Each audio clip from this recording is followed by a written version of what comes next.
Hey kids, it's time to get some SML podcast all up in that.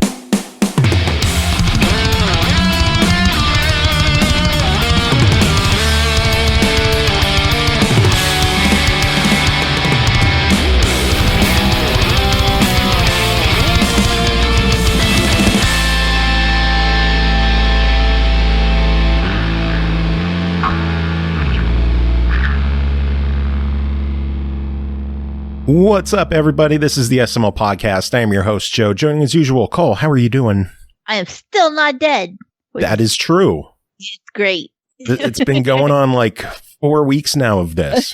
It's a miracle. It's been a crazy couple of weeks. A lot of interviews this month. We're not gonna stop yet. Joining us this episode, Bill and Amanda Gardner. How are you two doing? Hey, Ooh. excited to be here. Thank you guys so much for having us on. Things are good. Things are weird, but things are, for us, we're doing well. I mean, things are always weird, but like particularly weird. Yeah. Yeah. But good. Yes. Good. We're great. Awesome. Why are things weird? Tell us why. Oh, we're just trying to launch the project, a passion project of our lives while homeschooling 4 children. Yeah. Cole, Yeah, it's you funny have someone you can sympathize with. I sympathize. I've got 3, but one of them is doing high school and college simultaneously. Whoa. Yeah. That's like 2 extra kids. I'm Wait, done. How does that work? Is it AP classes? Is that it? No, she's taking like intro to computers and things like that through the local community college while she finishes her junior and senior year. Talk about a go-getter. Yeah, she's no chill. She wants to be a game developer. So I'm like, that's great. You're going to just, I know a few of those. If she ever wants to talk to a couple of bozos, we're happy to talk. So, Go get her, Cole. Get her on Skype. She's already in bed. She's like, I have to get up at 6 a.m. Oh, it's only 9 o'clock. In bed already? She's driven? Dude, I love it. My God, if you lived near us, I'd be like, we need a sitter. She's experienced too. She deals with her sister. She gets them up and ready for school, and I come rolling through here at 8 o'clock. I'm like, what the fuck are y'all doing? She's like, oh, we've already had breakfast and we're all dressed and we're ready and I'm already logged into classes. I was like, who are you? You're not. You're good at this. I retire. Did they swap you out at the hospital? Because if it weren't for the fact that she looks like her dad with boobs, then I'd be like, what is this? You're not my child. I hope you never tell her she looks like her dad with boobs. I have. She doesn't find it funny. Well, we know it's his. Do we know it's yours? Yeah. There's some questions about what has happened here. I'm just saying. No answer. Questions are important. We know what's up. We know what's going up. So, we Bill really and went off the Amanda. rails already. Yeah. Huh? It's, What happened? You just said, like, how are you doing? How are you doing? And then you're like, looks like your dad with boobs. Okay. It's going to be that kind of night. Oh, Amanda, you should be used to it. You were here a couple of years ago. You were talking about your game perception. You're from the Deep End Games. Might as well get all the information here right off the bat before we things up and go off the rails again. Yeah. But you're here to talk about Romancylvania. What the hell is Romancylvania besides your passion project? Use your imagination. Yeah, it's funny. Bill we were working on a different project. Which I have so many questions about. Right. We're working on something different. And one day, Bill just looked at me and he said one word. He said Romancylvania. And I said, I don't even know what that is, but I'm in. I swear. Yeah. Like that is how this happened. And then funny thing is that we would say that to our dev friends, be like, hey, what do you think of this? Romancylvania. And they're like, what do I have to do to get in on this team? And that's how we built our team. Yeah. Castlevania games, Metroidvanias in general, they're our jam. Like, I nearly flunked out of college from playing too much Symphony of the Night, and Bill replays it every Halloween. Nice. So it's definitely one of our favorite things ever. I love vampires. In fact, I used to write a fair amount of paranormal romance, and this is the perfect marriage of those things. I see what you did there. Yeah. That's good. Yeah, spot on. Spot on. Yeah, it's just so many things we love. We like it's it took a long time for us to say like, hey, we really should just do this, right? Because I don't know if it's I almost said imitation bias. What's the thing? Imposter syndrome. Yeah. Imitation bias. That may also be a thing. But imposter syndrome, I've been lucky enough to work on a number of different games, but they've all been first person pretty much. I didn't actually get involved in the development of Freedom Force, the series, but I was heavily involved in the PR side of things. I was the PR manager actually on Freedom Force versus the Third Reich. But, everything's been pretty much first person. And I was like, I don't know how to do a third person game. But I was like, wait a minute. I played these. I bled these things. Yeah. And plus, I sent in original design documents for Metroid 2. Really? Oh, it was just a 9-year-old kid sending in like complete. Like, tell me more about these incredibly intricate designs that you had my goodness. You wouldn't believe for Metroid 2. It was like 3 or 4 entire pages of notebook lined paper with drawings that included sketches of, ready for this? The villain of the game, Father Brain. What a twist! Yeah, gasp! You believe that? No, but hold on 1 second. Hey, I can't judge you because I used to draw Mega Man comics and send them into Capcom. Oh, that's when I was a kid. Awesome. Did they respond? Yeah, they were like, we can't accept your game ideas. Like, what So yeah, I got pretty much the same thing, but you must have been smarter than I was because I took it as like, oh my God, they love okay, hold on 1 second. Rewind for a second. The first game that I sent in to Nintendo was Indiana Jones and the Temple of Doom before there was a game for this. And their response, it was, getting any response at the time, a letter is like, that's amazing, right? My hat goes off to them. I only have one hat, not multiple hats. My hat goes off to them. They responded. It was like official, like Nintendo Fun Club letterhead and this whole thing. Fun Club. Did I say glub? I said Fun Club. Yeah, yeah. I know, right? Jeez, wow. It's a Fun Club. So, as opposed to the Misery Club. So they sent a response being like, "Hey, this is great. Just so you know, there's a company called Mindscape who's working on this game, and they're making this game. Awesome! Like, if you want to contact them to learn more, go to email not email this before you message, not even message. 1-800. Send this address an email. Oh my God! I keep saying call long distance. You don't know the past. I know a letter. Sorry, here's their address. You can show up at their address. Get the parchment paper and the feather pen. Yeah, exactly. Yeah, carrier pigeon. Go over here. And so I actually give me the number too. And I called on the phone. I was like, hey, this BG Gardner, I sent in some ideas for this and you guys are making the game. That's awesome. How does this work? And they're like, who are you? And I was like, I talked with Nintendo. You guys know what's up, right? Yeah, exactly. Yeah. And then Nintendo sent me like, this was my game. And they're like, it gets to the point. I was like, do you know who I am? I'm the prodigal son who anyway, you get the idea. So, but it was enough to get me to continue to send in more ideas, including Metroid 2 and all this whole thing. And it probably took me 5 or 6 designs, if you can call them that, to realize that no, they're telling me no. they're not. They don't like my ideas at all. They're not even reading my ideas. Move along. But they used your spider ball. Oh my goodness, yeah. So, so the little the morph ball in Metroid, right? Mm-hmm. Iconic, and love that. But I had this idea. No, the morph ball is not mine.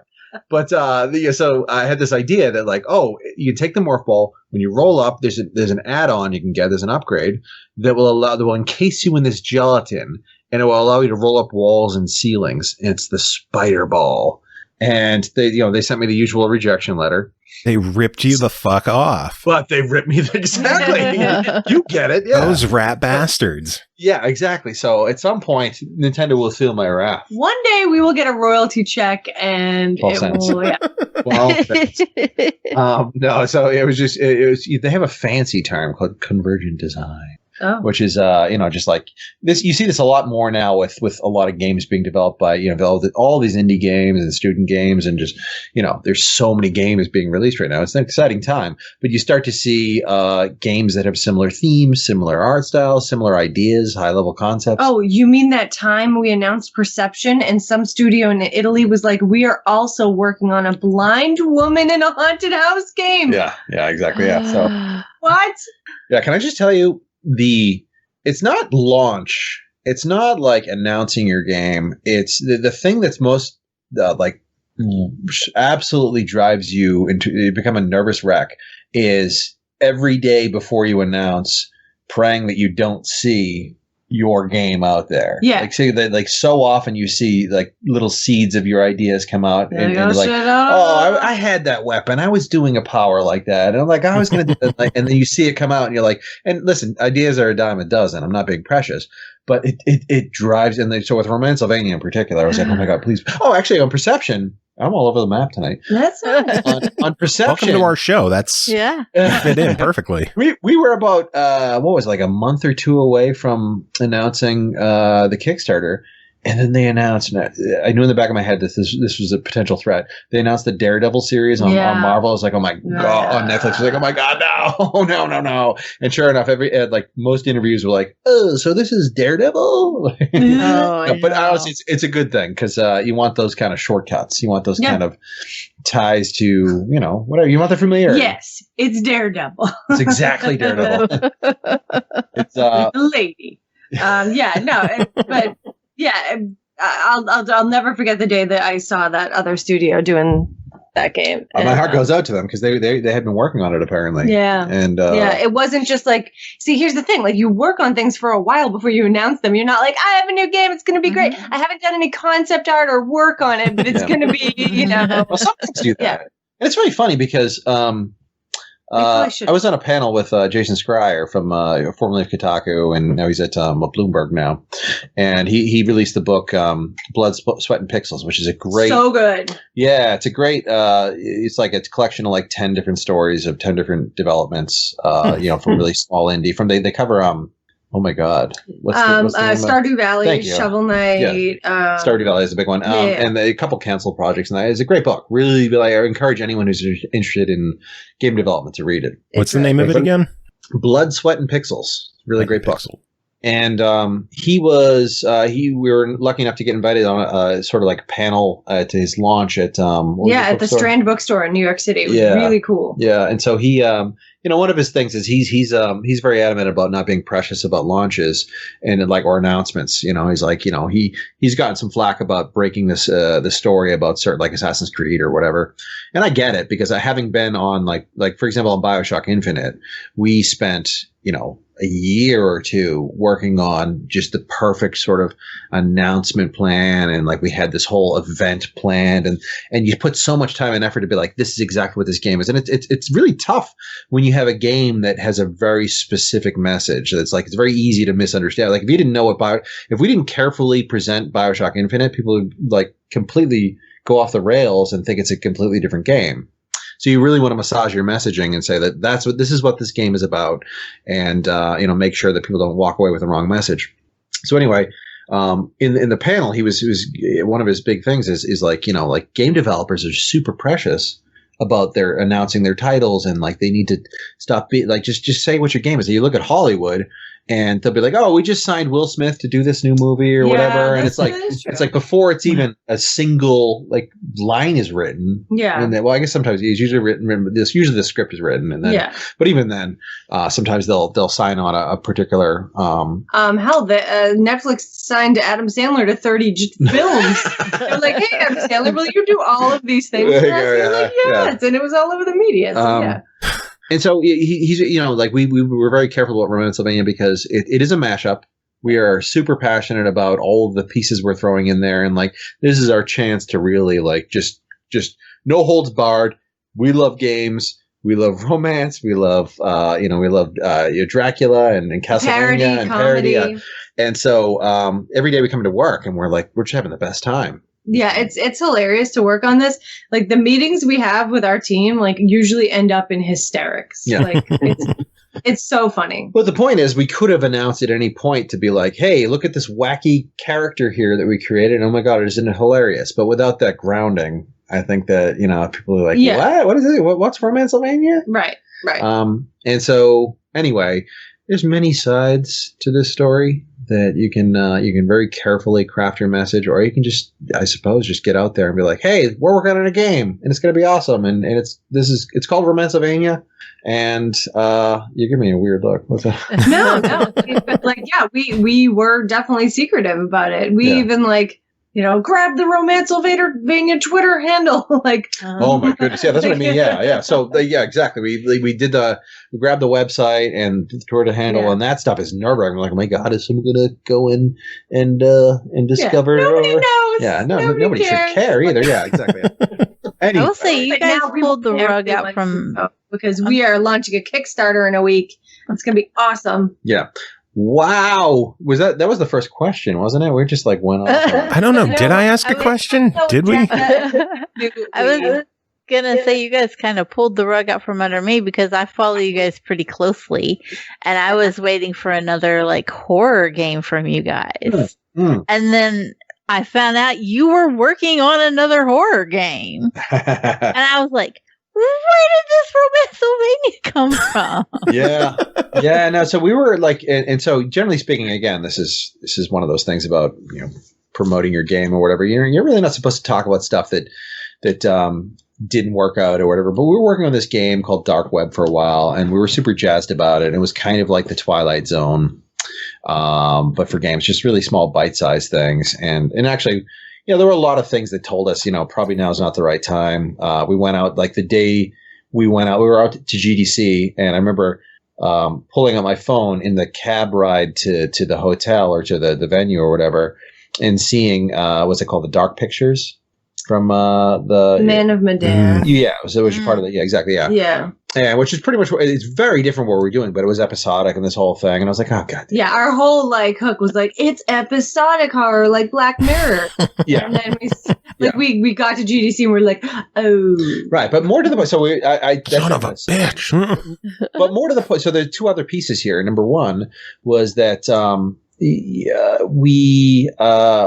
well, honestly, the main piece was that we came into work every day, and it was just kind of draining on us, right? It was too heavy.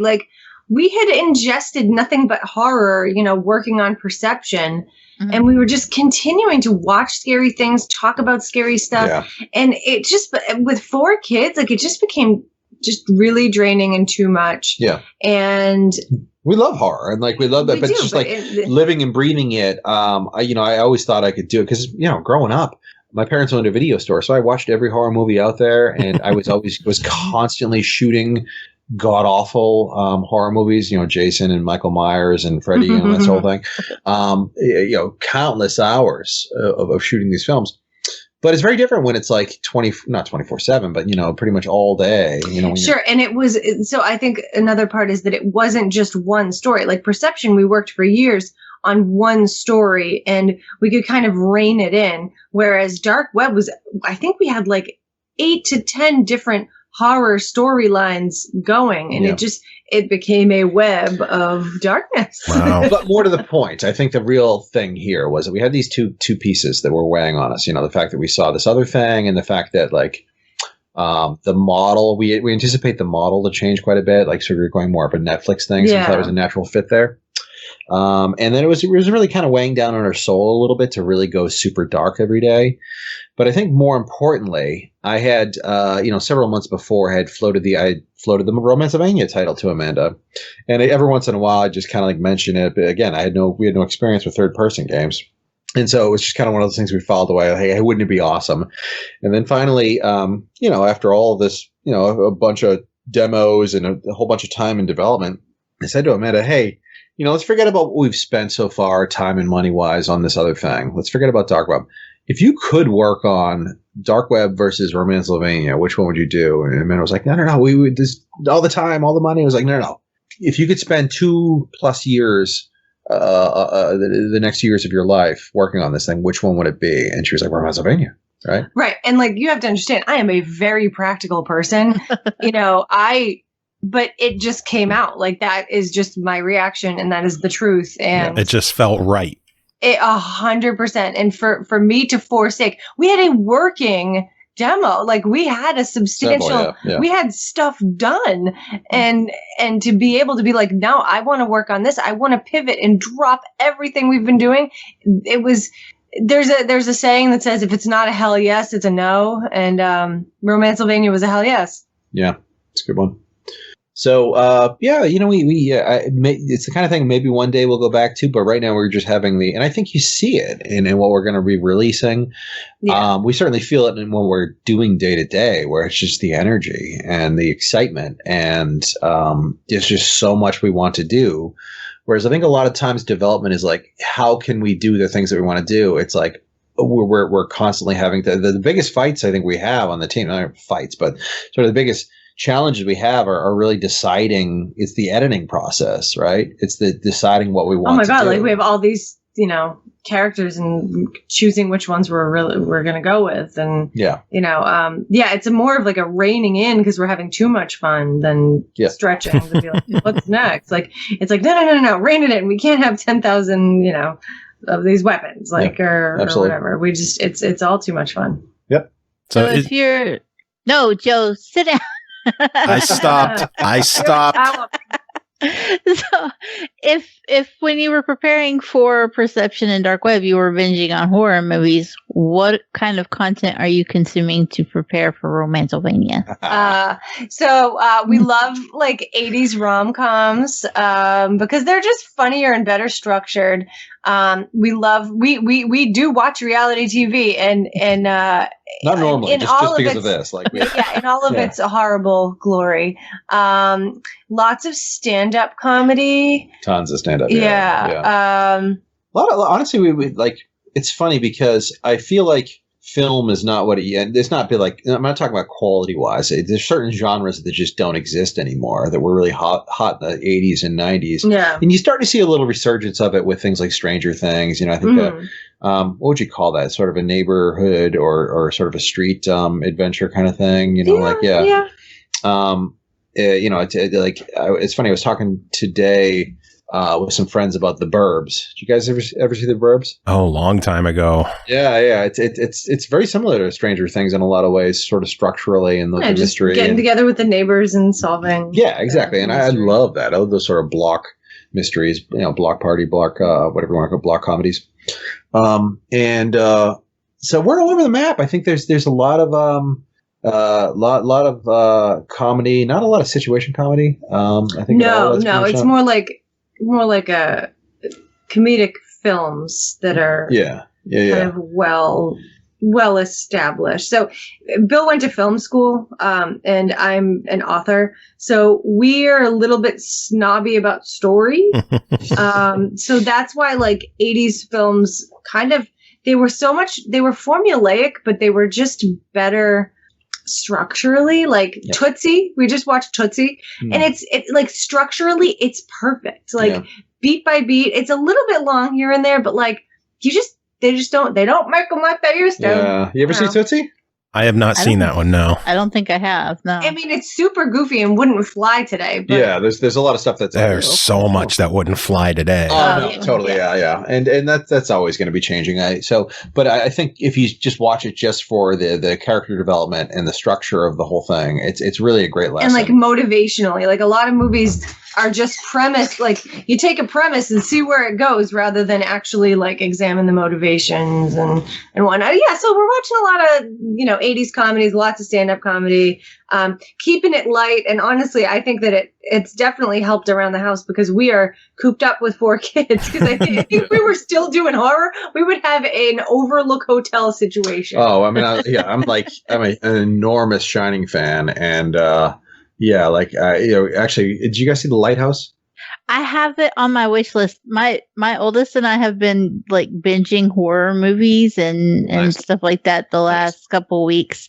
So it is on the watch list for this month. I don't want to overhype it, but I can't recommend it enough. It's one of my all-time favorites, and it is just absolutely impeccable. Like don't go in expecting like traditional horror. It's similar to The Shining in a lot of ways, and it's very I tend to gravitate to like the psychological horror. Good. That's what this is. They come with your analytical hat on because they're drawing from a lot of from Greek mythology and I wouldn't even Lovecraft. I wouldn't even say anymore. Just expect some really tremendous performances. Yeah, and talk to us when you've seen it because we're. The reason I got on that is because there are certain pieces we go back to in the horror space all the time, but I think that's a lot of that is just for sort of mood and tension building and that kind of thing. And we still have some of that. We see, I think what's great about horror is that it really impeccably focuses on presentation and pacing stuff out. And it's not about the next word or the next line or whatever. It's like you got to get this exact beat, exactly where the camera is, the lighting's got to be just right. And then she's like, it really is, I think, the most stringent of the genres. Mm-hmm. You can always get away with a slasher. None of that stuff matters. But I think a truly well executed horror piece is going to be all about the perfectly timed execution on everything's going to be firing on all cylinders.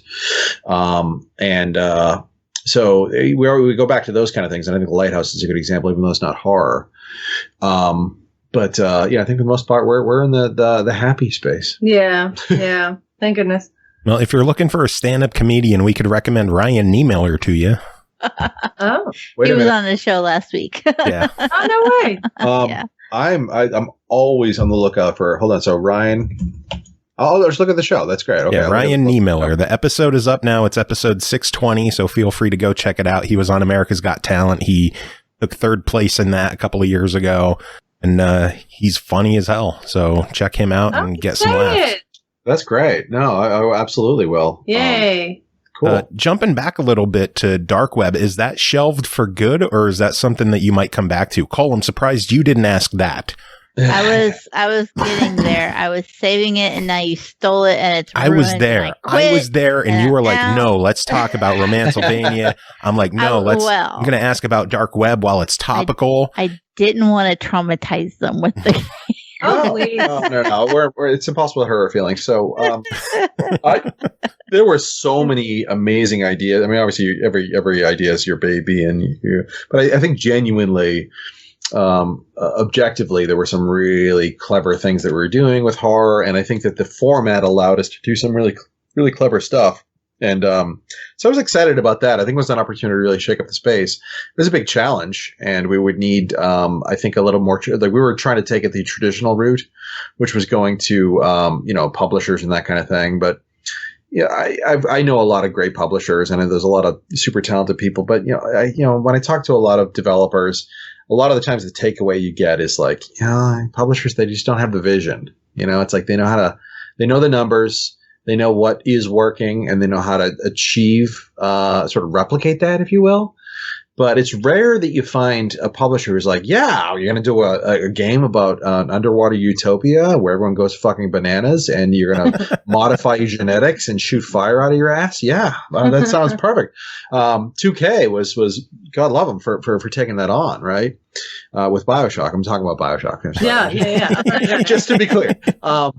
Most pubs, they look at you and like, is this a Fortnite?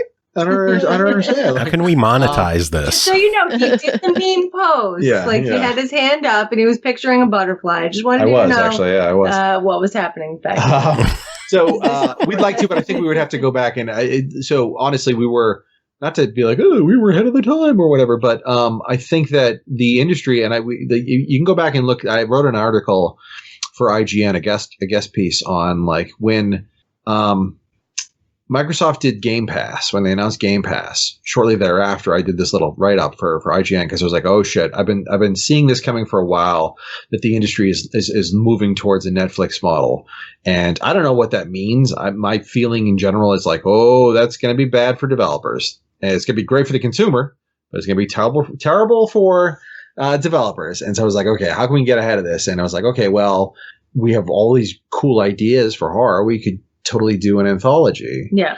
And we went around pitching it to people, and people were like, I don't know, what do you mean? It's not. Why is this not a 10-hour game? I don't understand. Like, yeah, can't you just play it all at once? And we're like, you're missing the point. Yeah, no, you don't know what's coming, do you? Like, sweetheart, like this is gonna be like the industry's changing. Like, and so we went around pitching it. We got a lot of confused puppy looks, and like so it's the kind of thing you just need a bunch of capital. And get out there and prove it.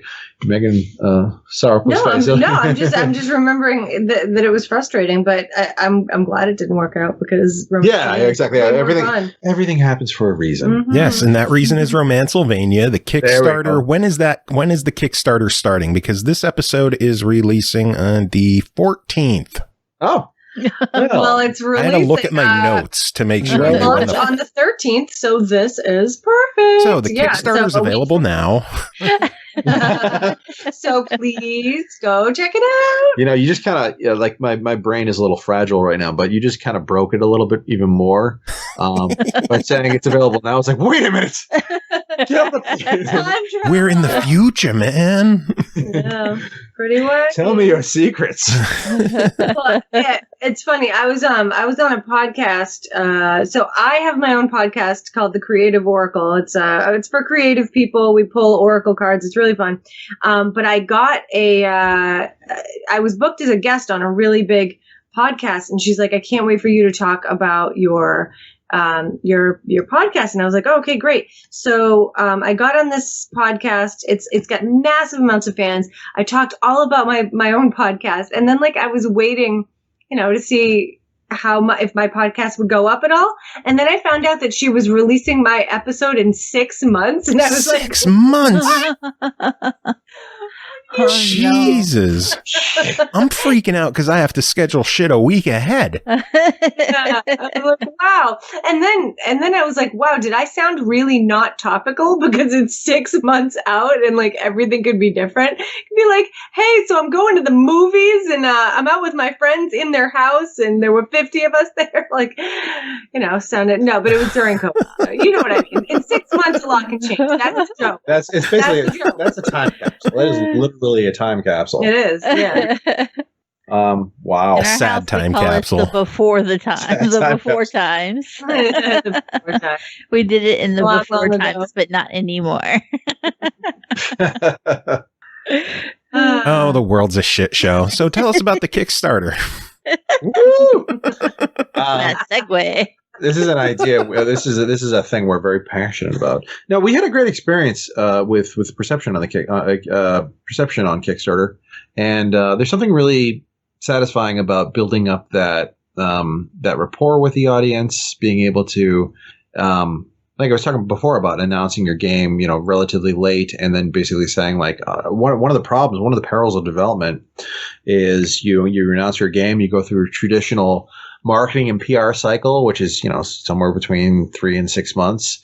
Sometimes it's quite a bit longer, but so you announce your thing, and a lot of times people will have some fantastic feedback, but you're like, oh, yeah, that would make the game 10 times better, but what are you going to do? Sometimes someone will send in an idea like a spider ball, and you're like, well, that would have been good. Anyway, so it was hugely energizing for us to be able to connect with the audience, and like we had a lot of features that we added because of the feedback, and so a lot of great stuff like the blind accessibility or low vision accessibility, and making the game more accessible for people who aren't sighted. And similarly, like we're already starting to see with the characters we release and all of that, just being able to really see what's working, what's not, and being able to adapt. And I think it's really going to help development. Yeah. I know we're a week out as of when we're recording this from when it's starting. Are you able to talk like goals and lengths of the Kickstarter yet? Or is that still in the works? We're not super secretive. Yeah. I mean, like, I think there's some things. We are. Yeah. So like, yeah, we're right now we're looking for about 200K.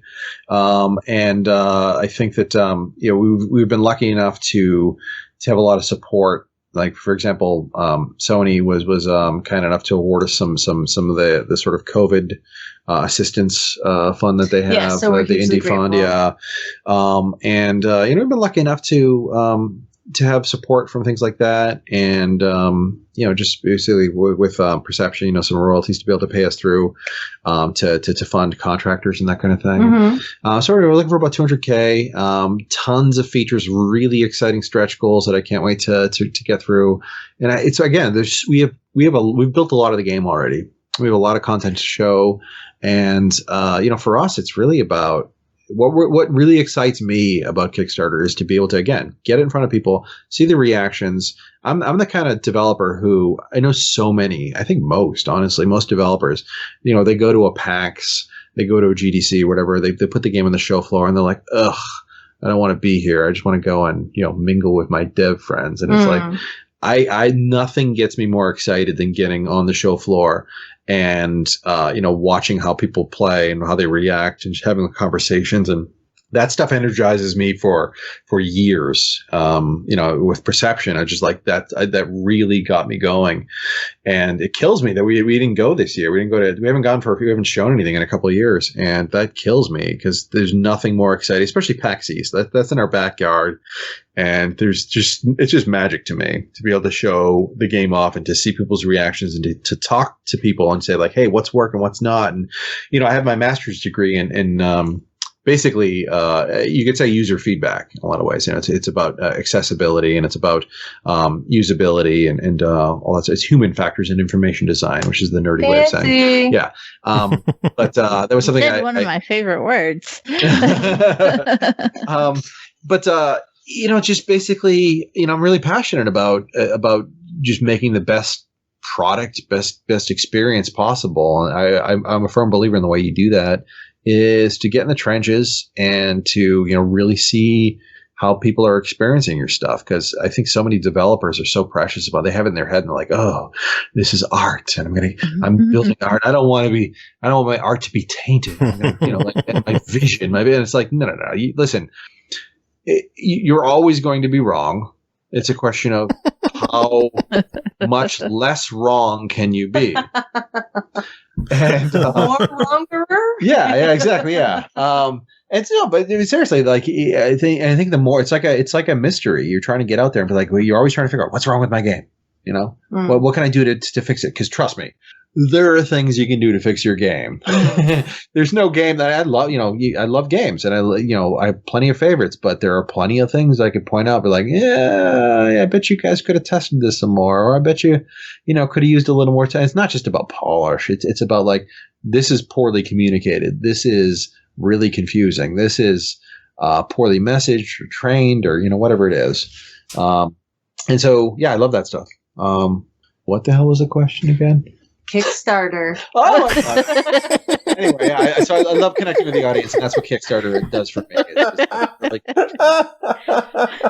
of the things that I'm most excited about this Kickstarter is we've partnered up with Limited Run, and we are going to have Switch, PS4, and PS5 physical copies of the game. Nice. So yeah, I know that there is a bit of a nightmare element when it comes to getting limited runs of Xbox games, but the game is coming to Xbox, correct? So that's something we may have as a stretch goal, but we haven't 100% nailed it. Listen, I love. Okay, hold on. Let me get my wallet. I got to take care of something. I have all the systems, and I always will.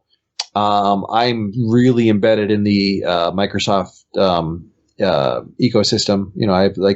I don't know what my Chivos are at this point. My gamer score is probably, it's probably 125K or something like that. And no big deal. But I just hit 550, suck it. Oh, yeah, 390,000. Did you say 390? Yeah. Oh my god! I bow before you both. But 390 is insane. That's amazing. Oh my god! I see. Are you a big? I'm waiting to hit 555. I'm close. Oh, are you both like super? You must be super Chivo hunters, or you just play a lot. I just play a lot. Nice. I like achievement hunting, but once I started reviewing games, I didn't have the time to do it properly.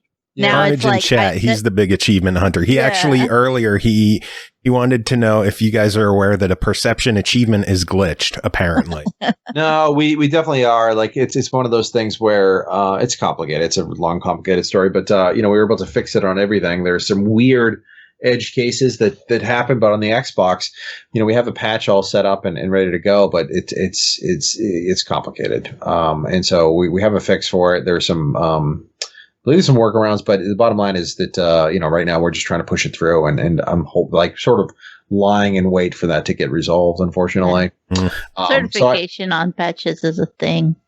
Yeah, well, unfortunately, yeah. I mean, I get it's good. It's good for quality control, but sometimes when it's like it's a simple fix, I don't like. And I've having worked with all of the different first parties and just gone through all the different certifications.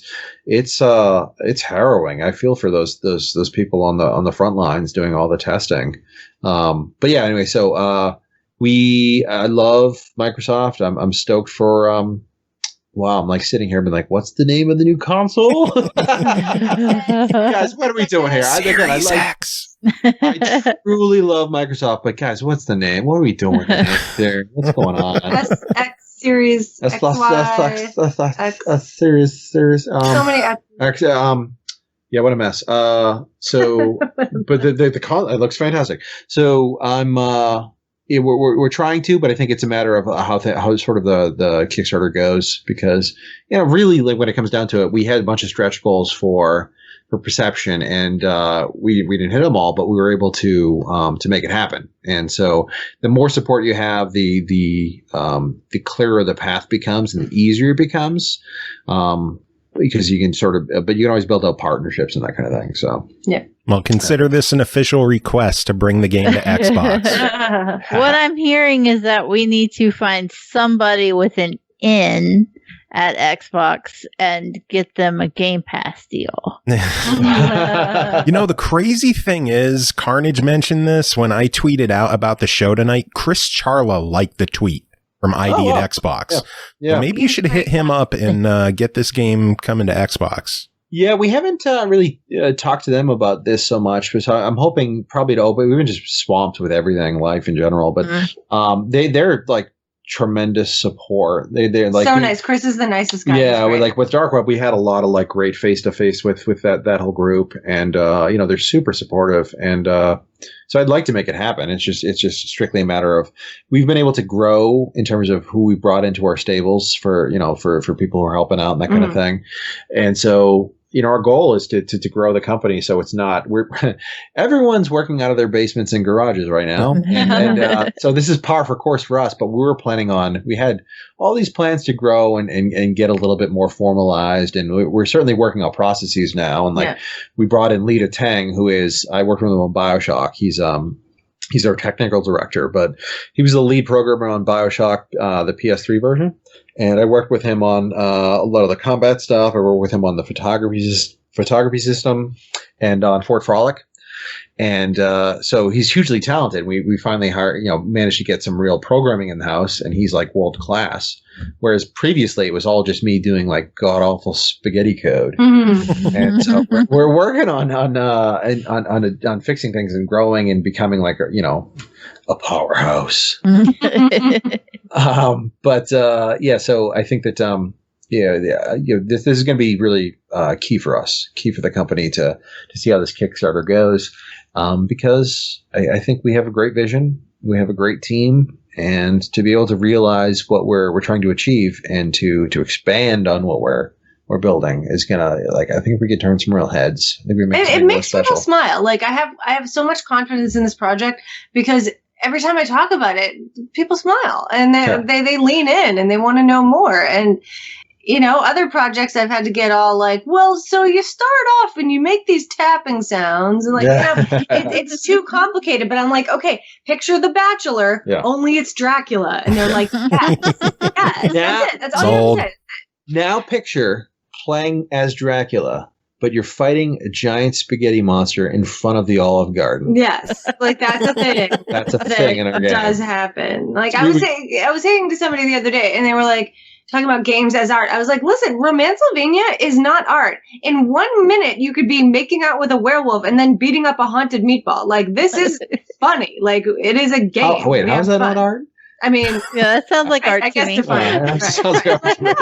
No, we don't take it too seriously. You know, it's gamey for this. We love games. It's a love letter to games. Sure, but and meatballs. Having said that, and werewolves. Don't sell yourself short. We got some things to say in here. We do. We actually have.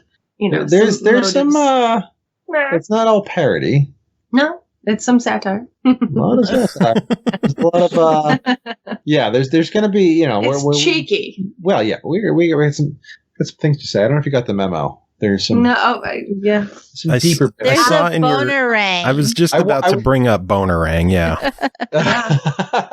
Let's not beat around the bush. There's a bonerang in the game. Tell us about the bonerang. I mean, it sells itself. It's the bone that keeps coming back. Wow. What else do you say? Wow. Throw me a bone here. No, so there's this you said cheeky, and it is. There's again a lot of parody. There's so the bonerang, it's like, if I'm being brutally honest here, there's a lot of inspiration we're drawing from the Castlevania games. We don't necessarily do a whole lot of like, oh, what translates to this weapon or whatever. But in this case, we were talking about doing a boomerang, and then I was like, oh, I don't know, he Drac throws out a bone arm, and then I don't know who said it, but someone was like, yeah, it's a freaking bonerang, like bone, like, all right, okay, that's it. And we got rat darts, they'll throw out rats like shurikens, and it's just it's obscene. The game is absurd and obscene. And it's not obscene because we've had some. It's obscenely ridiculous. Right. But there's it's silly. This is not. We're not. What's the saying we always say that I always forget? We're naughty but not dirty. Yeah. And we've had people be like, "Oh, it's like a porn Transylvania." We're like, "No." Yeah. So it's everyone, like, when we announced it, everyone's like, "Lewd." We're like, "Whoa, slow down here." So it's not going to be AO rated. No. Well, if the audience demands it, no. Is there already Rule 34 of it? That's the real question. Honestly, that is my only mark of success for this project.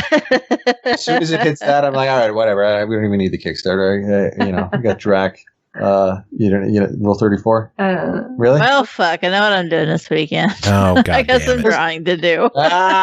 If it's a thing, there's a porn about it. There's porn. Yep. Yeah. Rule 34. You didn't know that? What's the game, though? The rule of the internet. Oh no, we've ruined her. I know, right? I've corrupted her. It took me this long. Been seeing her for 20 years. Well, we didn't get married in the second we met in the year 2000. Who remembers that? God. I love that. I fucking loved that. I haven't thought about that in like 10 years. I'm going to go watch all those clips. I hope they're on YouTube.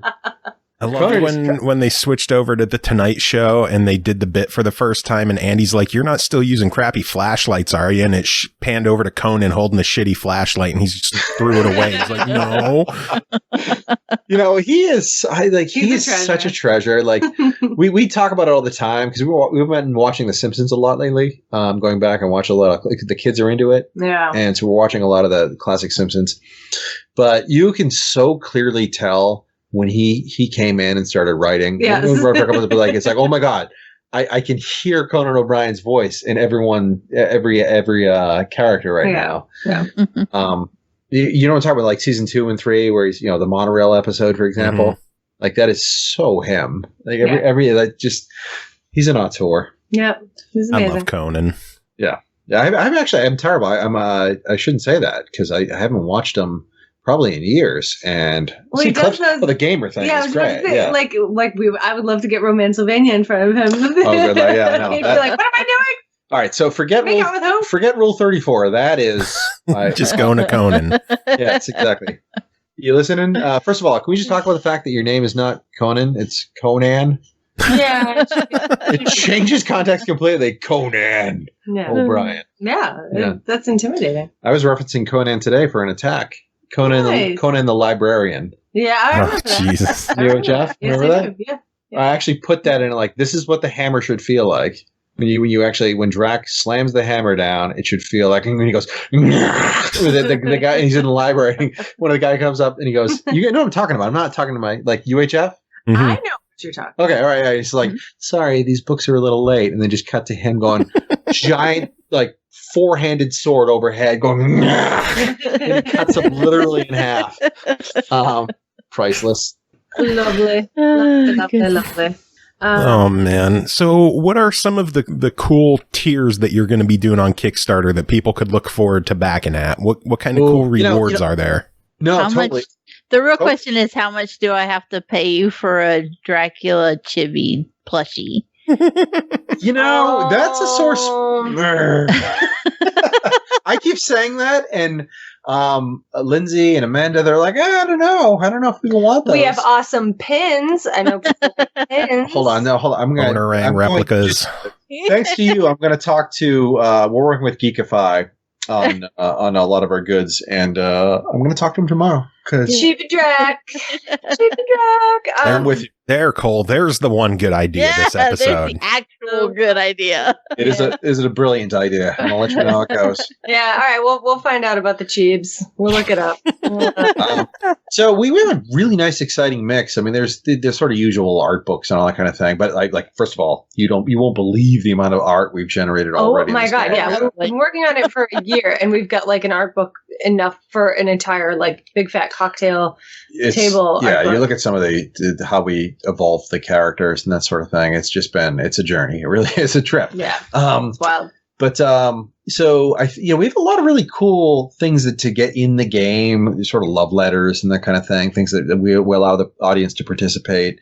Become monsters. Yeah, like have a portrait of yourself as like a monster. But in terms of the swag, I think one of my personal favorite ones is that we have this. What do we even call it? It's like a sort of romance kit. Right? Oh yeah, I think it's like the best. Like the tier is like the best night of your life or something like that. It's got like body butter and like candles and chocolates and Romancylvania branded candles. Again, this is the toughest part of working on this thing. It's not about like making it run to performance and or like all the silliness that comes with development. Well, I'm sure we'll have some of that. Where are you going to be getting all the body butter and shit? So Geekify is in Colorado, and he was like, dude, I'm in Colorado. I can get anything. And I was like, what do you mean? Like, what does that statement even mean? I'm like, are you going to be putting illegal substances in this? What's happening?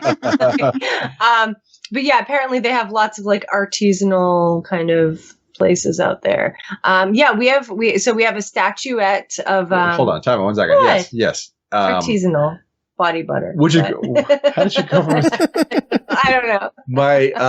Well, if you need body butter, my wife just started making soaps and body butters and lotions and shit like that. So, no way. Really?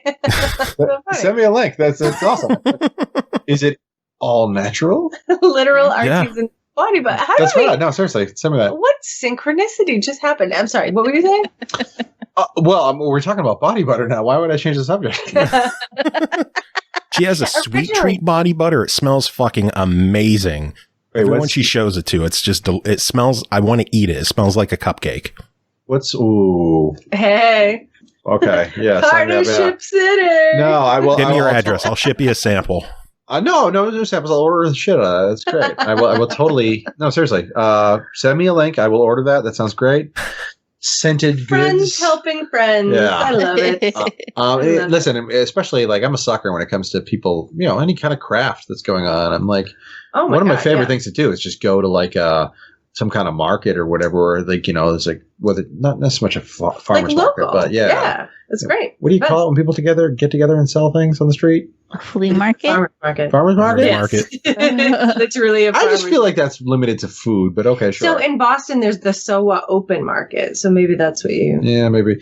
I love that stuff, Cole said flea market. Here, if you're selling food, it's at the farmer's market. Like if it's shit you've grown. But if it's any other kind of trinkets or goods, you're at the flea market. Oh. Okay. Are you familiar with the Montgomery Flea market. Oh my God, Have you seen this video? It's like an old early internet video with like a guy. He's just making up this song and he's dancing. It's very precious. Montgomery Flea Market. Look it up. It's a joy. He's so into it. He's super just adorable and excited about it. Yeah, actually, I think it was even spoofed on Family Guy. Is it really? Yeah. Wow. Oh, I think. awesome. Yeah, I know. It's like you know. Really all right. New rule. It's not about Rule 34. It's not about getting on Conan O'Brien. It's about being spoofed as the monk. Whatever. Okay. It's Family Guy. Getting on Family Guy. Right. Well, no. I just want I want the Montgomery food. Oh, I thought you wanted to get on Family Guy. Yeah. That's another thing. I mean, they make lots of random references. He's from New England, so it's possible. I would love to get a spin-off, though. I think it's very IPable. Oh, Romancylvania, for sure. We would make a great TV show. We would make a great anime. On the notion of spin-offs, because all the characters have their own little worlds, and it's crazy amount of detail here. Yeah. But one of the characters we worked in.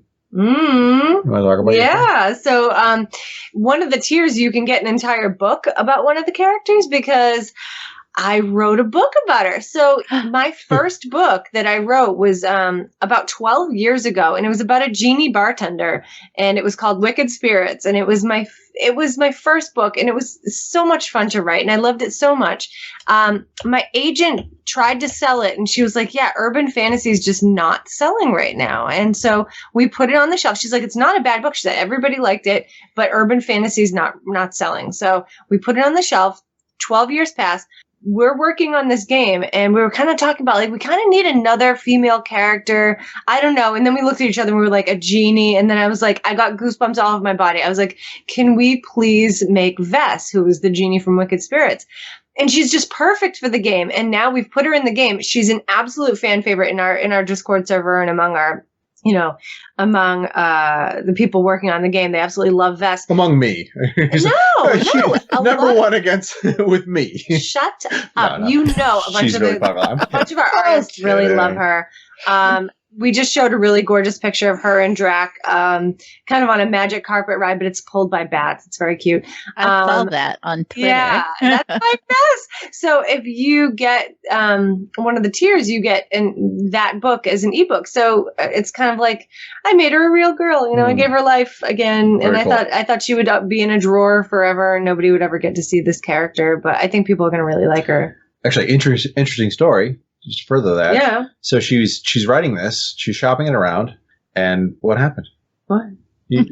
So they weren't biting, and they offered you, we like your writing. Oh, right. The reason we're here.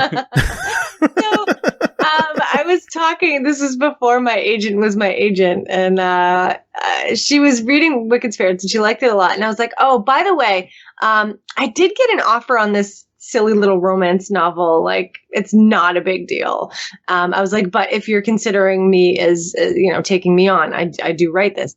And I sent her just like a 1-sentence summary of it. And then I got an all caps response, like, send it to me now. And then she took me on as a client and sold my romance series, like, to a really, really big publisher 2 weeks later. So I did write romance for a while. So I am experienced in making monsters kiss.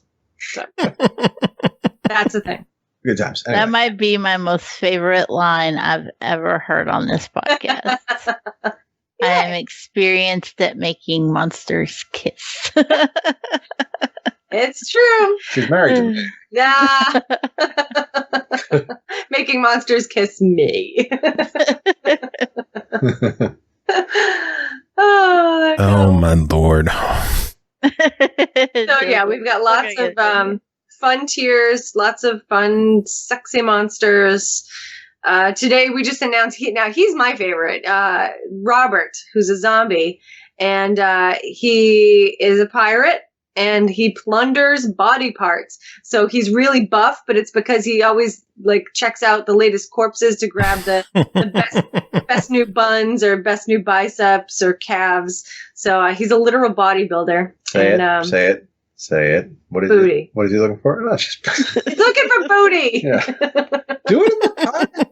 So we have an actor who reads a line in the Kickstarter, it's out because, we're time traveling. Yes. But yeah, there's this actor who reads a line from it and he goes, I'm on the lookout to plunder some booty. And it's just the funniest line. Yeah. Oh my God. Every time I hear it. Well, if you need voice actors, I have some friends who are voice actors as well. Oh, I'm kidding. Look, don't just pitching everybody out here right now. Hey, George he's a voice actor. He was the commander in Contra 4. He's done some other indie stuff. He's the rad. intro for our show.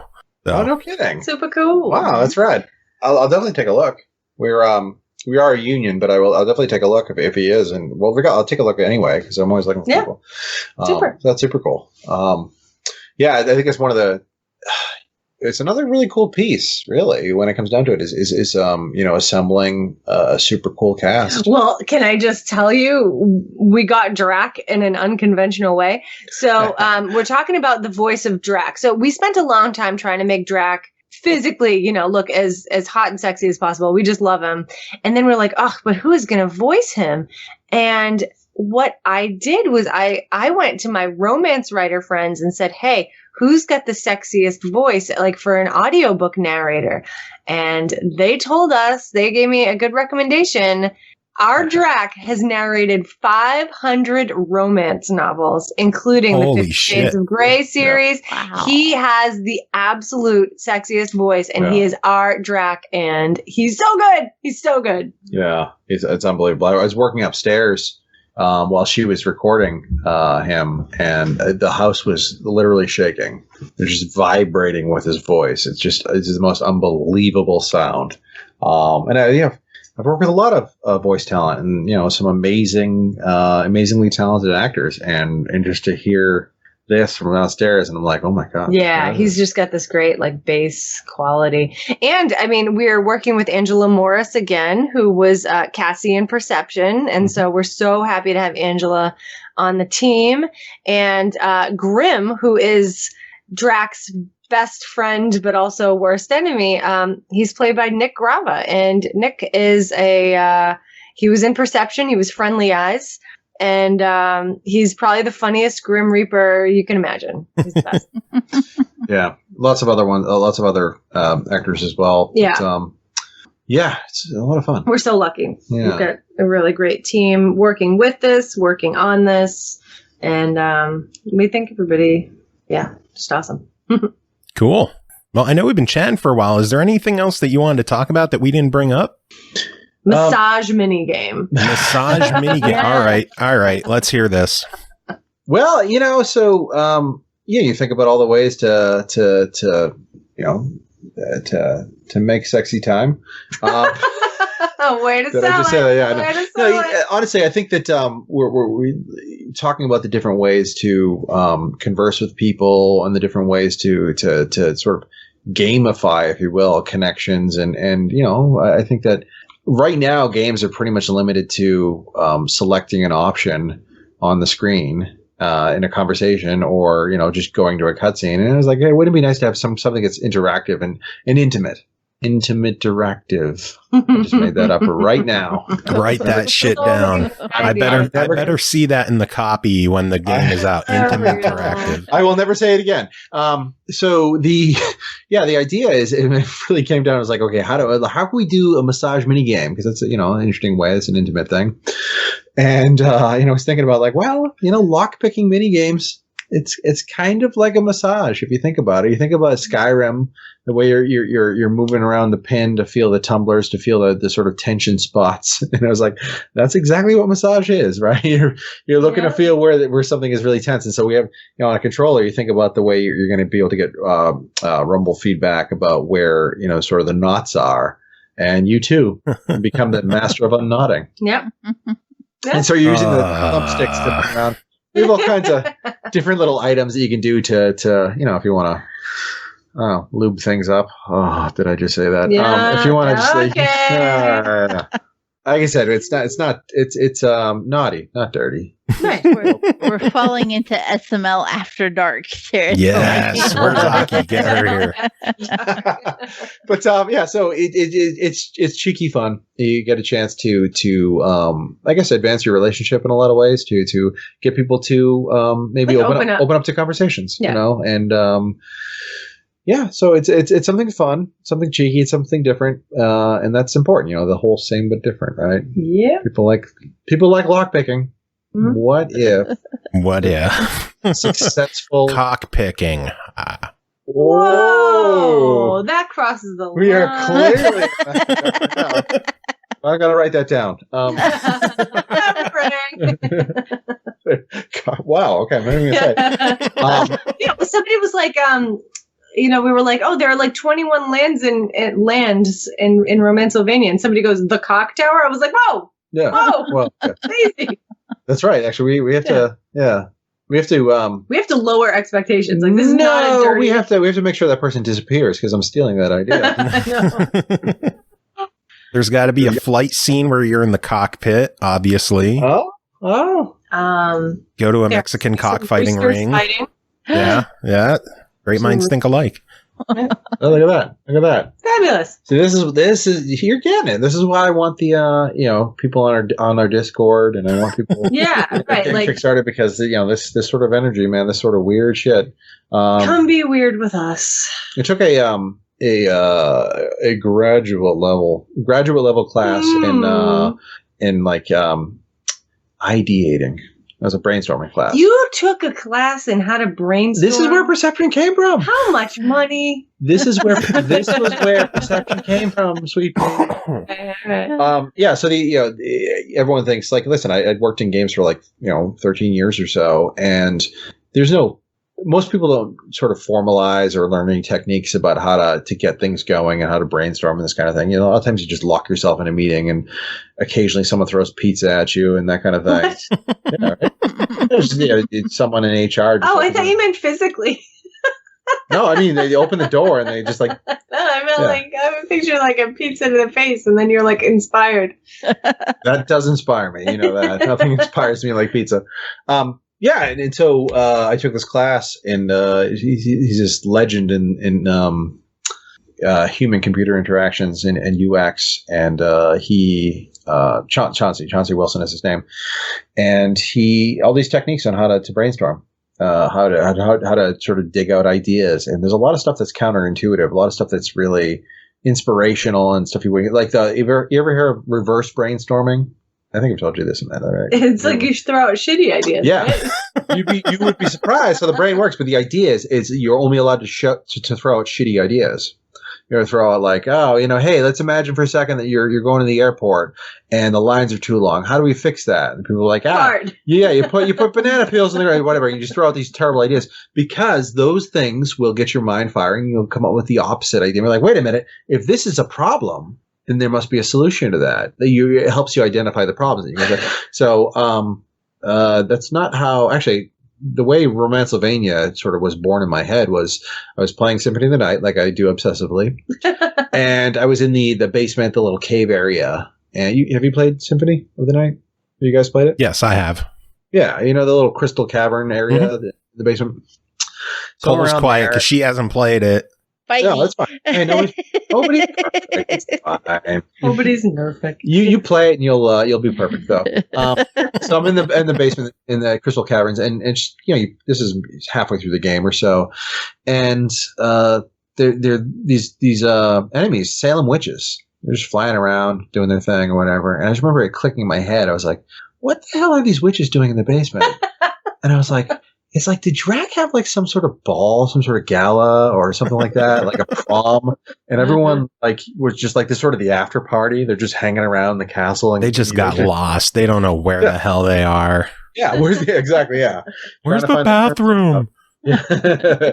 And, I was like, oh, that's really interesting. It's like, is Drac dating these people or like, do you have a relationship with them? I was like, oh man, yeah, dating all these monsters would be really cool. Romance. Oh, yeah. And yes, the rest they say is a Kickstarter. Is a Kickstarter. Oh, man. Well, pimp out your Kickstarter one more time. We'll have a link in the description so people could go check it out. Where can people keep up to date with you and what you're doing? So on Twitter, we are at the Deep End Games. On Instagram, we're just at Deep End Games. We're on Facebook / the Deep End Games. And on Kickstarter, you can just type in Romancylvania and it should pop up. Actually, what you got to do is you just got to go to your window, open it up, and just shout at the top of your lungs, I believe in a thing called that. I should have warned you. There we go. I'm completely tone deaf. I love that song. When that song ever hit Rock Band, did windows everywhere shatter. Hell yeah. But and I'm at Amanda S. Gardner, and he's hiding in the shadows.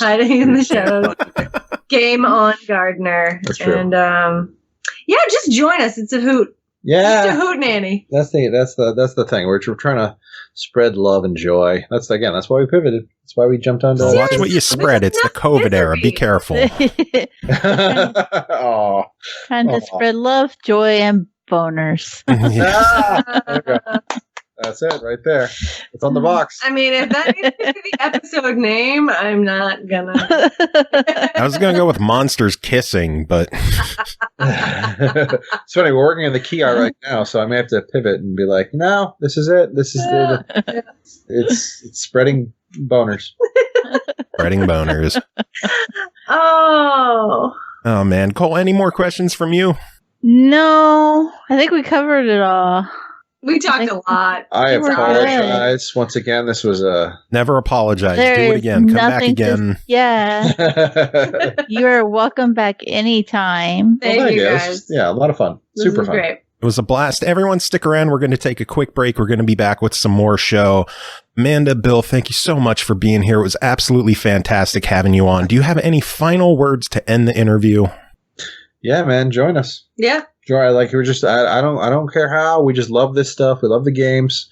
We love you. We love the games. No, just like we're trying to build a community, and it's primarily about just spreading this love that we're building, and it's been a lot of fun, and I hope to be able to spread this kind of this sort of passion that we have, and I see it out there. We really want to build something special, and so just really grateful for the support so far, and I think that with the Kickstarter, with their Discord, all this sort of stuff, I think that we're trying to build something special, and just hope to see you out there.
Welcome back, everyone. Thanks for sticking around. Another big thanks to Bill and Tim. The mic got bad there. Yeah, you sounded weird for a second, but it's like fine you were talking like this. Yeah. Weird. I don't know. Maybe my mic. I mean, it's still your voice, which is awful, but you know, yeah, it's a little less, so it was your voice times 10. Wow. I don't know. Hopefully it doesn't do it again. I'll start over. It was kind I of hope cool. it does now. Yeah. You want me to keep it then? Okay, fuck it. We'll keep everything. Tim's here. Pernell's here. Yes. Chris is here. Cole is here. It's PartyCast. How's everyone doing? I am well. I could stand to grab a nap, but otherwise I'm doing great. Like that tiger, Timmy. Yes, That Timmy is the not tiger. his name. It is now. Well, it's like, that is not his name. You take that blasphemy You back. son of a bitch. But yeah, as I was saying, another get big it thanks right, to you- Bill and Amanda Gardner for coming on, chatting with us about Romancylvania, which Tim found out about at the end of the show, which you'll hear about later. Yeah, Because no, we my time future self travel. called me to tell me about it, so I'm briefed. And the Kickstarter is live now. Yes, which it I is. don't know Yes. later in the show. Magical. So Tim, now that you do know about Romancylvania, what do you think of it? It looks pretty cool. I didn't actually look at the Kickstarter page. I just saw that it was up, and then I opened it and saved it in a tab to look at later. But Yeah, I'm waiting to get paid this week so I can back it. I am very entertained by what I see on there, and that Pumpkin Witch has got some tig old biddies. Well, I need to look into this darn game because Absolutely. I think everybody should look into Romancylvania. You should. It is ridiculous. We had a really fun chat about it. So Pernell, you're going to have to listen to the show for once. hey, I'll have you know I have actually listened to the show. Once. I've listened Once No. for like 13 seconds. 3 times a Might maybe. listen. Someone might. How'd you know my nickname? No one listens to us. No. Smell. I wish it had that. I really do. Friggin' Vuvuzela sale. Burp, burp, burp, burp. Make But some I have- noise. the funny part is I have listened to the show before, but the thing about it that makes it that particular thing special is the fact that I'm just bad at listening to podcasts. Like I try, but I just typically don't. And when I do, it's usually like an info one or something, like maybe a documentary or something related to like statistics. I'm a sucker for statistics, so that kind of thing will happen. But So you're I have bad at listening to podcasts. I'm bad at doing podcasts. we make No. a great game. So Yeah, we match have a lot in made in common. hell. A match made in heaven and a match made in hell. That's the way. That's what I was looking for. That's the stuff. But yeah, I mean, like as far as I'm concerned, I listened. It's been good times. I laugh. I do laugh when it happens too. That's the best part. Yeah, it's cool So- when we have a funny episode. It doesn't happen often. It happens more than anything. I've noticed that I'll be told. We'll be talking. Well, I mean, it happens with me and with other friends too. But like, I only say me because this is how I caught it. Is that we'll be having a conversation here, right? And we'll be goofing, having a good time, and it'll be done. And at the end of it all, like a week or two later, or whenever it's coming out, I'll give it a listen, and I'll laugh at the playback, which is something that I used to think was cheesy. Like, oh, you laughed at yourself. How lame. I'm like, no, that just really means that you did something that was legit funny. Like, because if anything, you're predisposed to cringe at yourself. But when you outright laugh, you're like, that was pretty fire. This is a pretty funny conversation. So, I mean, kudos to that shit. Because a lot of Yeah, people. way to out there pat yourself on the back there. You son of a bitch. We're funny motherfuckers. you laugh at this shit. I mean, we're passable at best. Yeah, we make each other laugh, and that's enough. And other people, I'm sure, laugh too. So that's what it's all about. It's about having fun and being stupid. And as Tim put it, hoping someone might listen. And if they don't, fuck it. They're lost. Because we're listening as we ramble about crazy shit. So. Oh, was that?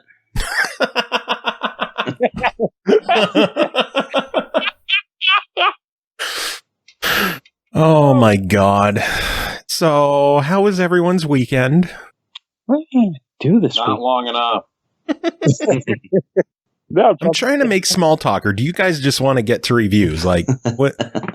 No, I'm just legit trying to remember what I did this week. Oh, I went to a bonfire. There we go. I'm like, what did I even fucking do? I forget sometimes. I did that. I played the games that we're talking about tonight. I realized that I really need to clean up around this damn house. I let stuff go. I keep exercising when I should be trying to clean my damn home. So what ends up happening is I get in better shape, but I live like I'm in a freaking dump. So it balances out. So now I got to bounce the other direction. See how that goes. But how about you guys?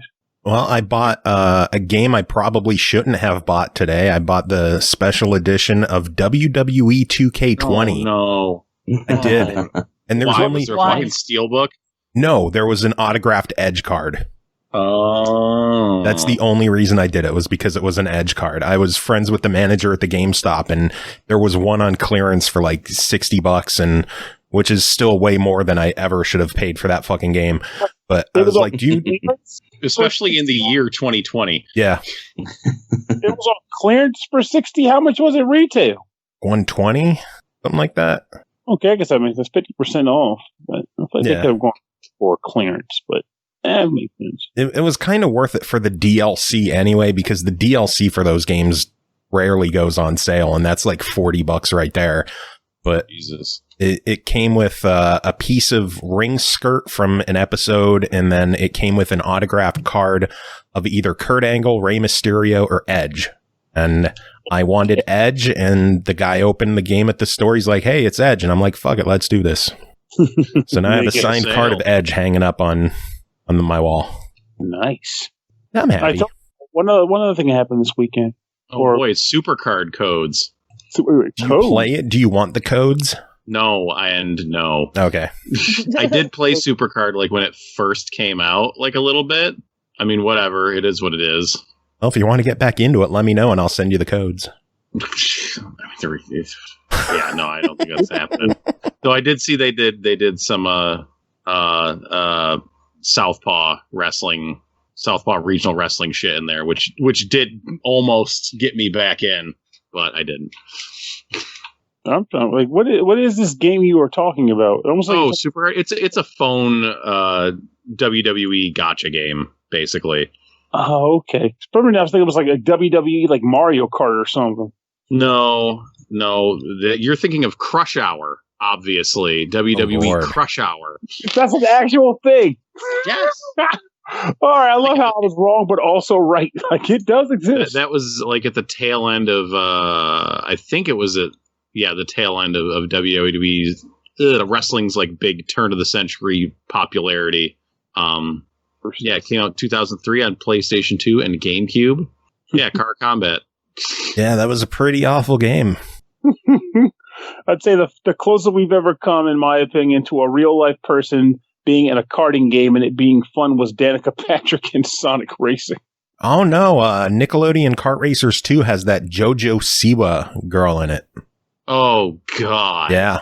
So there's a real person in a kart racing game. Great. I didn't understand any of those words past I know, Nickelodeon. right?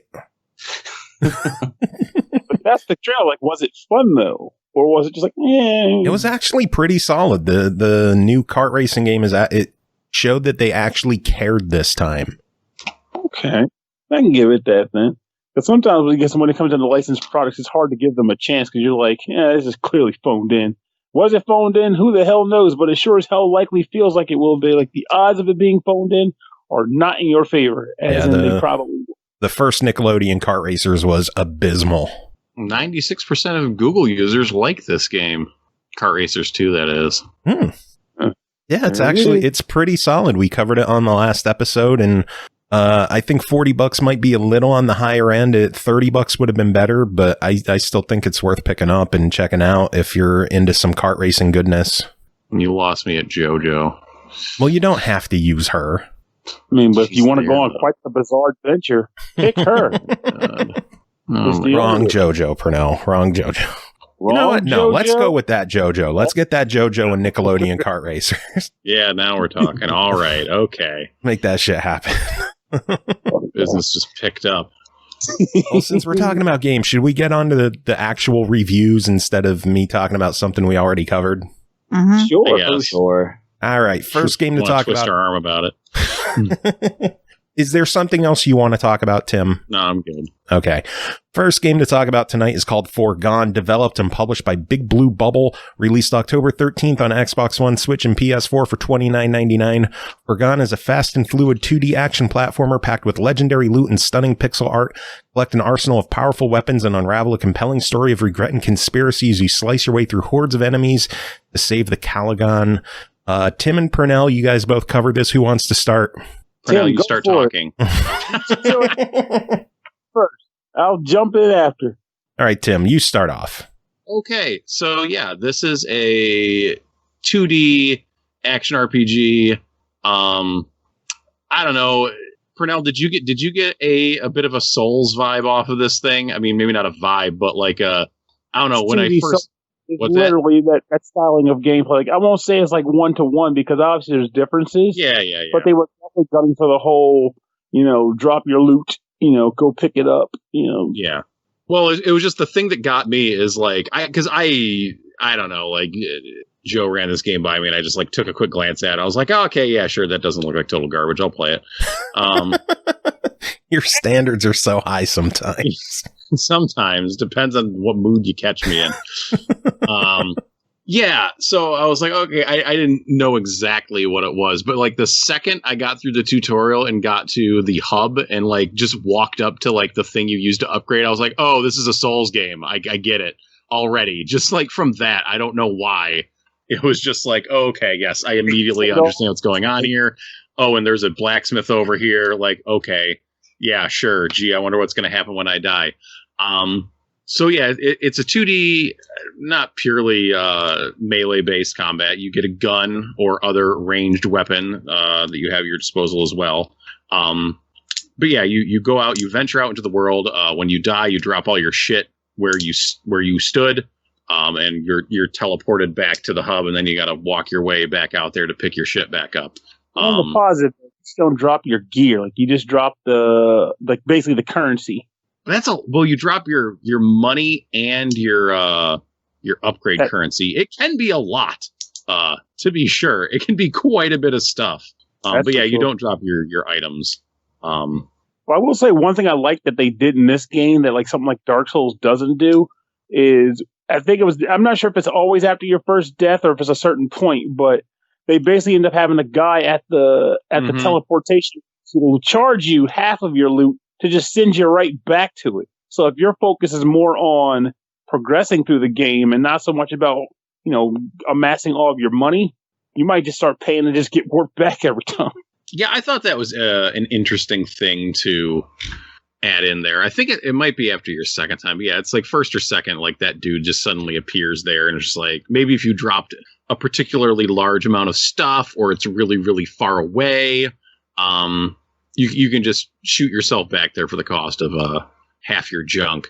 But like one of the big kind of standout difference to me, I guess, is that there's loot in this game. That it's in the Souls games, enemies will drop stuff, but it's not like tiered, colored loot like we've come to expect from any game that is a loot game.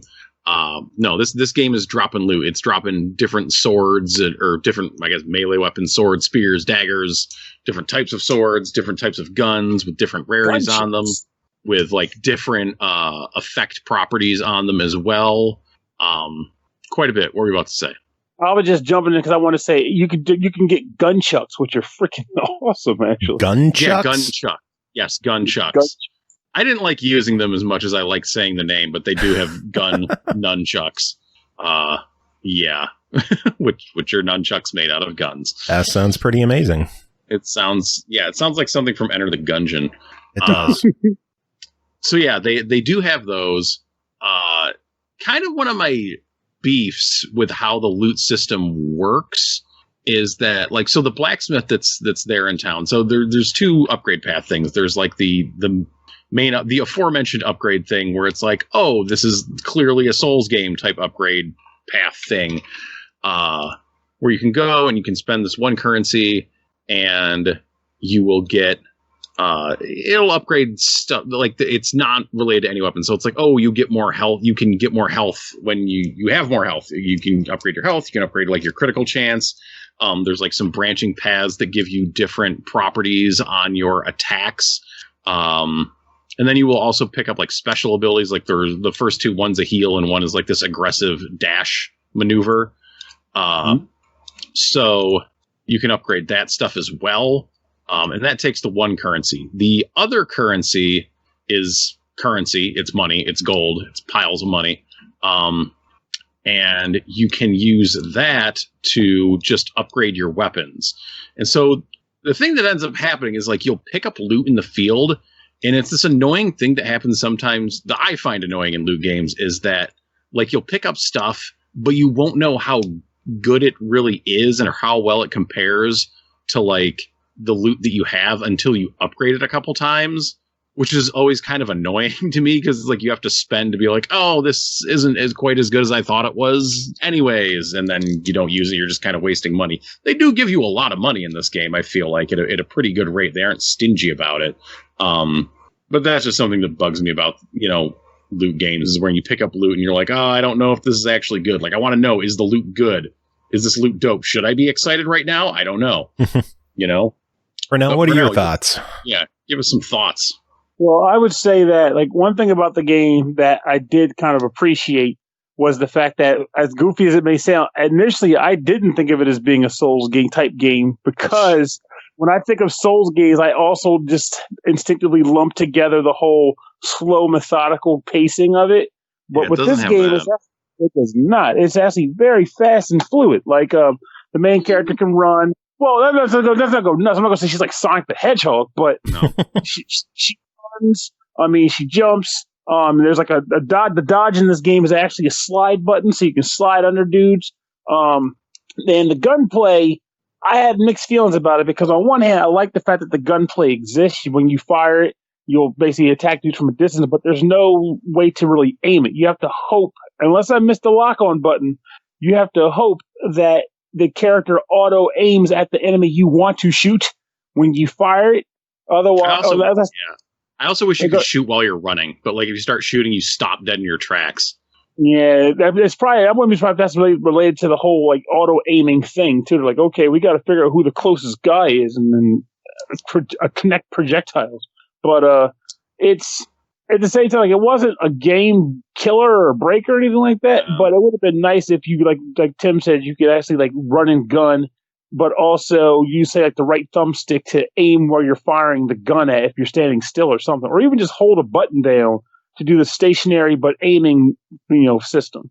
But all in all, though, like I genuinely found the game to be pretty enjoyable. Boss fights actually could be pretty tough, though. I will say that if you're like a typical, like Dead Cells, Dark Souls type player, it probably won't give you a ton of trouble. Or it won't. Like you're right. Correct. But if you're not typically familiar with that kind of stuff to the point where the deaths are deliberate and you have to actually, plot out your moves when you're fighting a boss, this will be one of those wake-up call games for you. But I genuinely felt as though I found the game enjoyable. Like, on one hand, unless it's something I just didn't come across, I wish that you could have like more like options, like the pathways you took instead of just like moving along the game itself. But yeah, it doesn't really diverge like as much as like I don't know, like a Metroidvania type deal really does as much, I guess. There's like alternate pathways here and there in the level itself. There's hidden stuff. But as far as like say, I don't want to go this way. I want to go that way. I want to go to the fire caverns, not the refinery. That doesn't exist. But even still, the time I spent with the game, I wasn't very much enjoying, exploring the environments and seeing what was going on. If I could find new items to unlock the upgrade paths at the ability upgrade shop, though I did personally feel like there were certain upgrade routes that were fairly obvious to be the ones I wanted over the others. Yeah. But with that aside, you kind of still were just like ultimately looking forward to upgrading it when you could do it. So it wasn't a total killer, but I wish the abilities on the different routes felt more unique.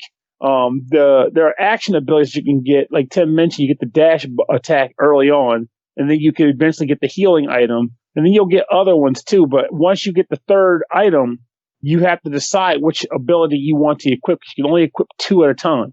So that kind of annoys me a little bit because I kind of I would have preferred the idea to be like just use every ability as you get it. That's how you feel more like you're upgrading your character. But in this case, it's like, well, you have to choose 2 at a time. So eventually something's going to become obsolete. But again, not a killer. Just I wish they did more of. But I mean, what did you think, Tim? Overall, I thought the game was still legitimately fun. Like I wouldn't have felt bad if I paid money for this. I thought it was decent. It was solid. Like I didn't think it was exceptional. Just like the gameplay, to me, like the moving around in the environment and like using your weapons, it felt like not as good Dead Cells. Like just everything about it felt like not quite as good to me. Just like the movement, the jumping, like kind of the timing of the swings of your weapons. Like it was all like fine for the most part, but it like wasn't like top tier action platform. So combat. If you knocked the living daylights out of a Dead Cells game and you wanted more, baby, it's probably looking at it. Well, I'm playing this game at the same time that I'm playing Hades, which is like perfect. So it's like playing something, and I have played a lot of Dead Cells in my day too. So it's just like I'm just noticing that, just like this jump doesn't feel quite good, or like the responsiveness of the roll doesn't feel quite good, or like the way that my attacks come out, like none of it I thought was like horrendous, but it was all just like, well, this isn't quite the a top tier action platformy experience. And the loot thing kind of that bugged me like a little less of a bit. Because I will say the loot thing, it didn't get to me to the point of it being a hardcore noise. The only time it bugged me when I was like, for example, I was running around, I came across some daggers. The daggers, this is when I was still kind of learning about the loot, mind you, but I came across some daggers. I was like, oh, cool, this weapon looks awesome. And it's like DPS is lower than my current weapon. And I'm like, how is that possible? I'm attacking like a freaking speed bandit. Yeah, I don't know how those DPS calculations, like, they seemed off to me. As well, a little bit. It just seemed like, yeah. One thing I could say that made it a little easier while I was looking at it, I was like, okay, these daggers should do, I feel like they should do more damage. What's the deal? But then the way I finally understood how the loot stuff worked, I was able to decide, okay, this is something you want to bother with versus not. Because the way the loot system works, in addition to like various colors for rarity, there's also these little squares in the upper left corner. And the more little squares are in the upper corner, the more times you can upgrade it before it maxes out. So you might find like, a purple weapon that has one upgrade block. And I'm like, well, fuck it. Even if it's got purple, I'm not going to upgrade it. It only can go one time. Versus a blue one, which is more common, but it has 3 upgrades. So it's like, okay, there's more potential here. I'll spend time with it if I like the way the weapon moves at least. And then at that point, I was like, okay, if it's a weapon type I like and it has 3 blocks on it, I'm going to use it and just see how it goes. But fortunately, at least the odds of you running out of inventory space, unless you're just hoarding everything, is slim. So it's not so bad to just kind of like hang on to something until you're ready to do something with it. But I do think the art was pretty good, especially the backgrounds. I thought looked really nice. Oh, say that out loud. Yeah. Like I didn't always. So did you play this game mostly in handheld or plugged into your TV? Oh, I wasn't Switchy. I was Xboxy. So I was you were on Xboxy. Okay, I was on Switchy. I feel like there was some noticeable performance degradation going to handheld from docked. Oh. So just like the frame rate a little bit. Yeah. I'm glad to see that. 'Cause I was once you start talking about like the difference between the two sides, it was worth asking because on the Xbox, of course, there is no handheld mode. But I still felt like too bad. Get your shit together, Microsoft. xCloud would like to have a word with you guys. Oh boy, Xbox Series XY is going to be like the attachment. That'll be cool. But I did get a little bit of slowdown on my version too. So it wasn't it was another case of not enough to go barf, but it was a difference between it go from 30 frames per second to like 20. Yeah. So yeah. So it wasn't like unplayable, but it was just like, oh, I noticed this. I notice this is happening right now. Well, overall, $30 on this one. I need some verdicts from you guys. Oh my God, Hades is only 25. You should definitely get that first. I'm not going to disagree with that. Hades, I've heard nothing but good things, and it's freaking Greek mythology. So that's it is a legit problem right now, though. Hades is really good, and it's only $25. I bought it solely on word of mouth from other people, so it's like because everyone keeps telling me just stop not buying things and buy that. You won't regret it. And I'm like, you actually have to play him, Pernell. I know it's going to happen. I swear. Like Ori, right? Hey, Ori's going to happen. I like Ori enough. I just need to, play Ori. I played Valkyrie Profile 2 yesterday. Give me some credit. I'm working through these things. Oh my God. So yeah, Foregone. I still need verdicts. I'm going to give it a try. I think it's a little rough around the edges. I don't think it's bad. I don't find it to be exceptional. There's definitely that one particular game that is much more worth your money right now, but throw it on the wish list, maybe look for a sale. I think it's solid if you're into that type of game. Yeah. Cool. Pernell? In my case, I'm going to go with a buy it, but under the caveat of pretty much how Tim described it. No, I would buy it, except, like I said, it's like you said, there are games that come ahead of it as far as like, I'd rather buy this than that, but rating the game as its own product, I think it's a buy. Like, I would totally play this game. But of course, someone like you might go, Pernell, why the hell aren't you playing Hades? I'm like, well, because I'm reviewing this. But I will go to Hades and then come back to this because I did enjoy my time with it. Yeah. Cool. All right. Well, Tim will let you get savage bitch. Try. All right. It works for me. Tim, we'll let you get going. You're going to be back later on in the show. Do you have any final words? Something foregone conclusion joke. Something. See you later. Like I didn't have to come up with a joke. I just had to allude that a joke could exist, and that was bad enough. Born free. Wait, so he's going to be in the show later, but these are his final words? Yes. Ooh. Yes. But right now, I'm going to go to bed, and then I'm going to wake up, and I'll be on the show again.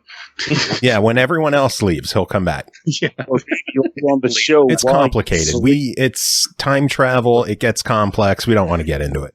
Oh my God, 13 Sentinels. Holy shit. You want to talk about complex time travel? Oh my God, that game. There's another sitting on my table. When will I get to it? Nobody knows. Oh, please. I haven't even gotten around to Final Fantasy VII Remake yet. Neither is on the table. All right. Good night. Oh, you were like, oh, please. I have it. Like, buddy, we're in the same boat here. I just jump from game to game, and then I'll go back to like Trails of Cold Steel or something. Like, that's my life. Oh, Jesus. All right, let's move on. Next game to talk about is called Shadow Gangs, developed and published by JKM CORP. Released October 14th on Xbox One for $23.99. Shadow Gangs is an arcade-style ninja action game. Live the legend of Dan the Crimson Ninja. Cole, tell us about Shadow Gangs. So Shadow Gangs is very much a throwback to classic side-scrolling beat-em-up arcade games. Unfortunately, that means they take some elements from those kind of games and just fucking ran with them. Some of the things were better than others that they decided to run with. The aesthetic looks like a newer version of what we had back in the day, and that's great. The story is pretty much what you would expect for this kind of game. In that Dan's family has been taken by horrible ninja people, and you get to go murder them all as a ninja. So that's fine. The problems with the game. Oh, I should mention too, the soundtrack took like 5 years for them to make, and it's really good. Wow. It was definitely worth its time and effort. It's probably the highlight of the game. I had to laugh because the game's antagonist, the final boss that you'll encounter, it's not a spoiler in any way, because it is the kind of story that it is. There's no major plot twist or anything. It's just an excuse to go beat shit up. The final boss is a dude named Eddie, and I swear on my life, it looks like Freddie Mercury. It's his brother Eddie Mercury. I guess, because I was like, the fuck? It's kind of amusing. Anyway, back to the elements, though, that they kind of drew from the... I get nostalgia makes us remember that the games we played as kids were hard as shit, and we were okay with it then, so we should be okay with it now. I'm not okay with it. I don't like when games are stupid hard and they're like, but nostalgia! And I wanted to give credit where it's due, because there are difficulty levels, right? Mm-hmm. And they don't particularly like chastise you for choosing the easier difficulty. It's just that it doesn't do much either. It does let you take 3 hits, because in normal mode it's 1 hit, you're dead. Ugh. That's gross. So at least playing it on Super Pussy Crybaby mode lets you have 3 hits instead of 1. The problem with it still, though, as far as that difficulty goes, is that the levels... I remember playing beat 'em ups like this as a kid.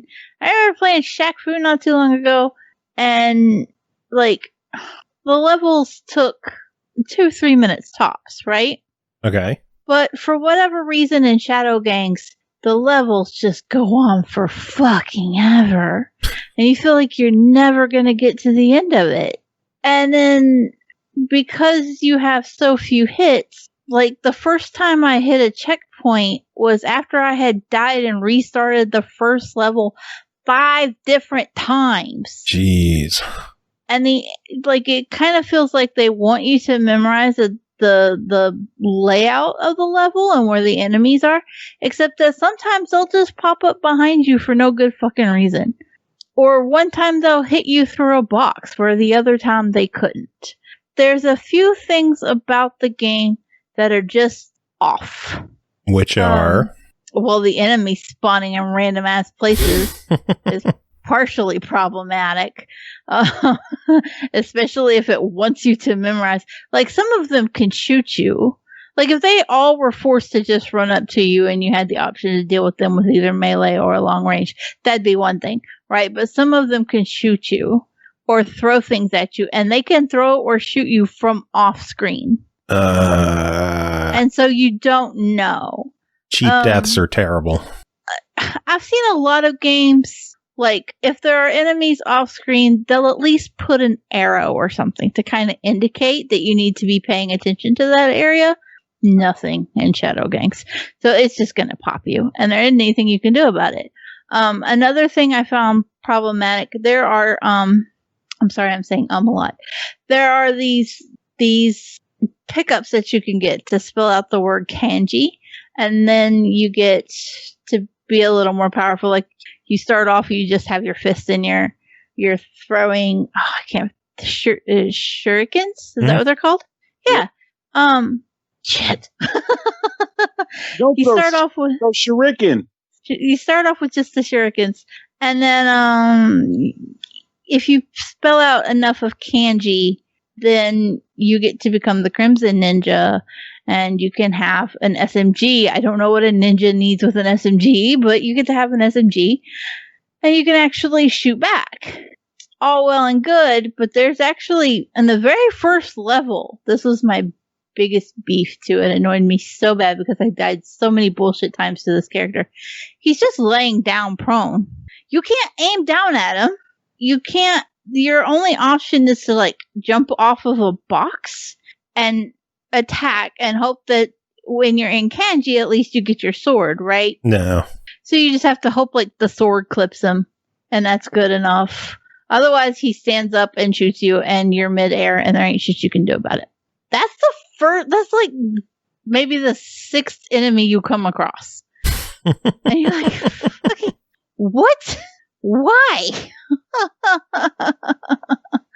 And he killed me so many times that I had no good excuse for it, and it was because it was just kind of shaky as to whether or not my attack would land, even though I did the same thing every time. I only had maybe like a 1 in 6 chance of it actually hitting right. I can't wait for the developer to hear this and be like, oh, well, if you do this, and then it just auto kills it, and we're going to be idiots about it. Right, but like, if that's the way it is, then there needs to be some kind of tutorial or something and say, hey, this is how you kill the laying down enemies. Other than, trying to jump and land just the right little nick across the back of their neck, because otherwise they're going to stand up and pop you before you touch the ground. It feels unfair and unbalanced. And that's when you have that kind of situation in a game where the levels are obscenely long and you can only take 3 hits, you get 3 hits per life on easy. On normal, you're fucked the moment they touch you. But on easy, you get 3 hits per life, 3 lives per game, and then you've got to continue, and I think there's 2 continues. Because I was on easy, I got to just keep continuing, but I also wasn't making it very far anytime I attempted anyway. Yeah, I know Carnage was saying he had a hard time with the game too. This is the kind of game I play a shit ton of. I play a lot of these, so it's not a case of, oh, I don't know how to play it or whatever. This is my shit. I play a lot of it. I shouldn't be struggling this hard on easy. Something's amiss, and I don't think it's me. Yeah, it's a tougher one. I didn't do too well with it either. I got my ass handed to me. Even on the easy difficulty, it just feels like so many of the hits are cheap. Yeah. And I don't like that. Yeah. It is a good looking game though, and the soundtrack I loved. Yeah, you could tell it looks great. The 5 years went into that soundtrack. Yeah, it looks great. It sounds great, but gameplay wise, it just needs a little more polish. And it could stand to be a little more accurate and fair. Yeah. Well, $23.99. What do you think? I think the time for play for the price is there. I think even the gameplay quality could be there. I'm gonna veer on the side of a try it. I don't think it's a bad game. I just think it's an unfair game. And there is undoubtedly somebody out there who's like, I don't know what she's talking about. Nobody listens to me, thank goodness. But this is the imaginary person that listens to me, and they're like, I don't know what she's talking about. This game is perfectly flawless. But that ain't me. I struggled, and I think a lot of normal players, even some of the more hardcore players, are going to be like, "The fuck, this is hard," and they could stand to smooth it out a little bit. Yeah, I can roll with that. Okay. Who was saying what? I said like butter. Oh, man. All right. Next up, we got some visual novels to talk about. The next game is called Along the Edge, developed and published by Novabox, released October 15th on the Switch for $16.99. Along the Edge is a visual novel set in the European countryside where your choices impact the main character's personality and appearance. Chris, what is Along the Edge? Okay, so Along the Edge, and of course this is going to be one of 2 games from the same developer and publisher that I'll be talking about. And this is the older one, actually. I looked into their releases for their prior releases, which are on Steam, and this one is one of the older ones. And so this is basically a visual novel, but it has a lot more content in it than one would normally expect from these kind of novels. Like it's a pretty long read, and the cool thing is that, like, basically, yeah, your choices affect everything from, like, the general direction the story's going, and in a traceable way, which is what I really enjoy about it. And I'll get to that in just a second. So basically, yeah, you play, well, you read, I don't know how you describe it. You embody the narrative of a Daphne Delacourt, who is a woman in Europe. They never really specify what part of Europe. They're just like, Europe. And she basically, gets an inheritance. She inherits a real big mansion out in a quaint village and full of superstitious people. And, it starts off kind of like pretty cliche as far as that goes. It's like, oh, it's, she comes by and the family has a long-standing history and a rivalry with another family, the Maltaires, and so it's kind of like unraveling the mystery of kind of because Daphne does not know very much about her family. She was kind of just raised unaware of like what's going on, and so it's kind of like unraveling the mystery of like what's going on with her family, why there's a rivalry with this other family who, you get to meet a lot of them, and the typical the patriarch of the family is the mayor of the town, and the matriarch of the family just outright does not like her, and the kids in the family are like the more reasonable ones, and you can talk to them. And so it's like you're piecing all this together, and you're trying to sort of figure out how you're going to get along in this place, even though you're apparently supposed to only be there for about 6 months.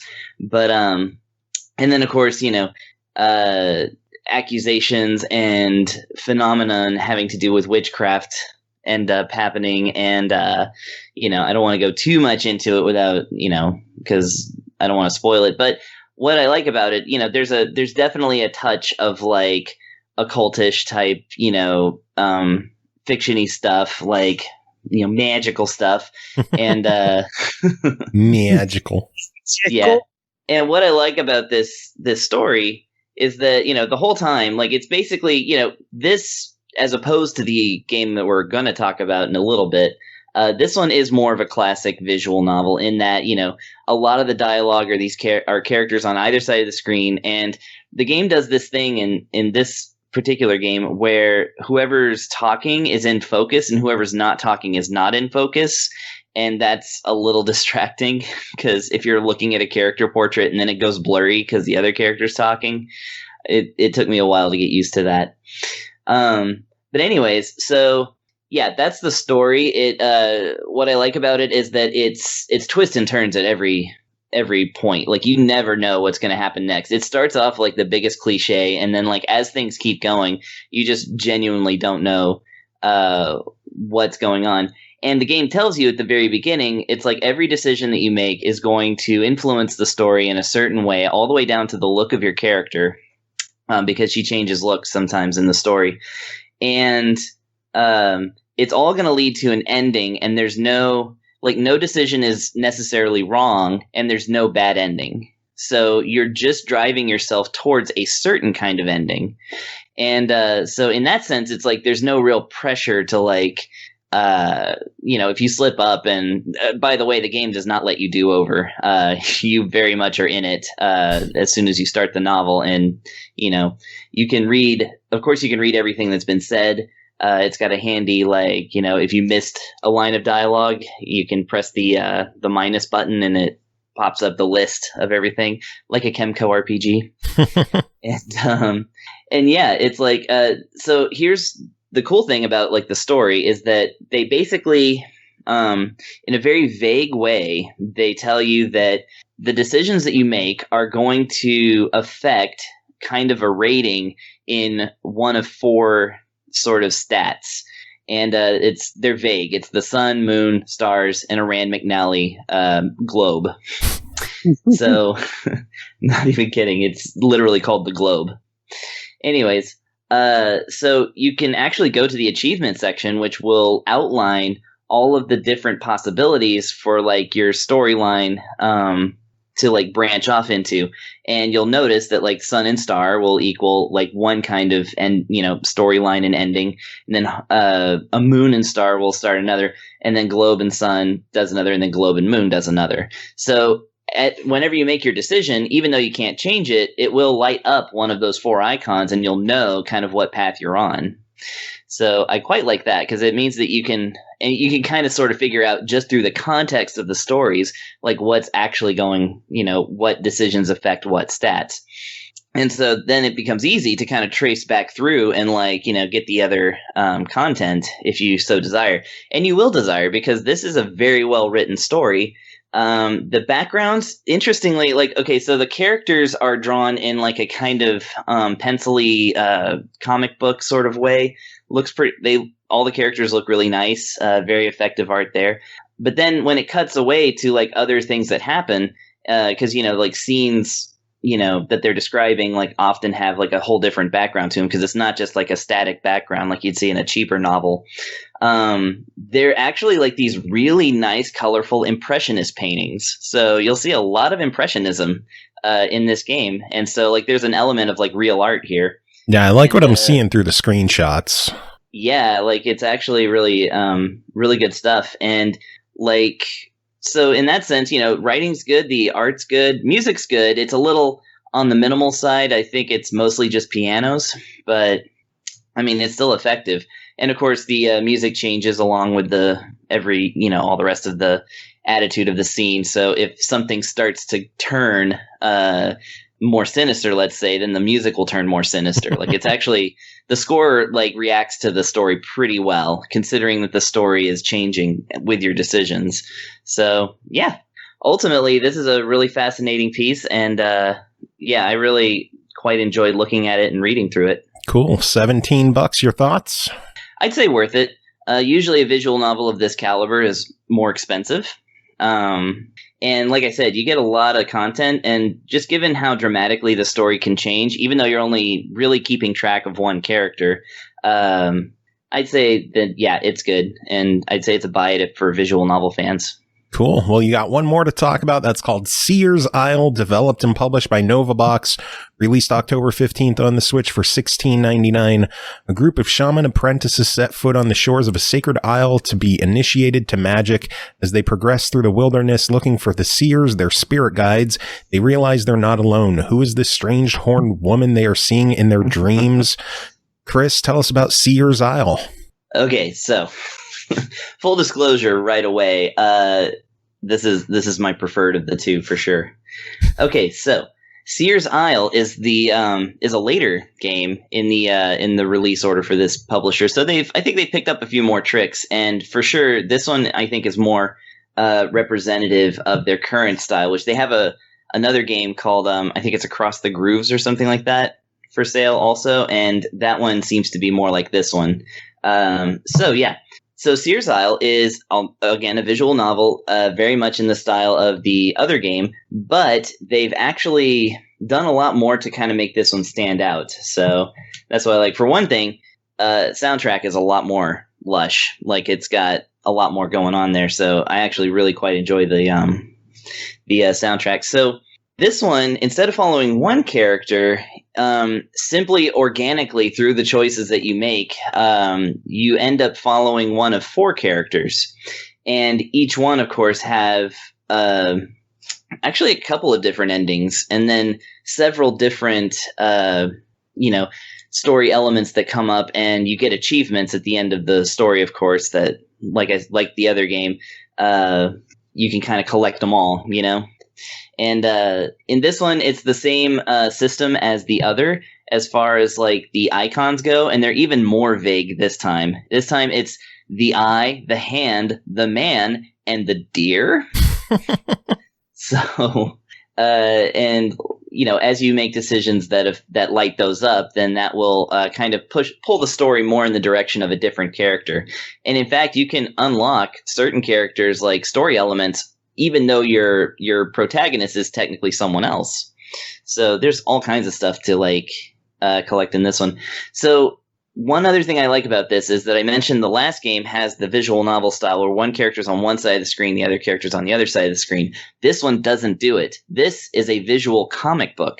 So words appear where they're supposed to appear, like around a character, around another character, around a piece of scenery. Characters are shown in their own art. So if a character is talking, the picture is that character against that background talking, and even though some of them are of course reused for longer conversations, it's it feels a lot more cinematic. It's never just two characters standing on either side of a dialogue bubble. So already that's more dynamic than a lot of what I've seen in this genre.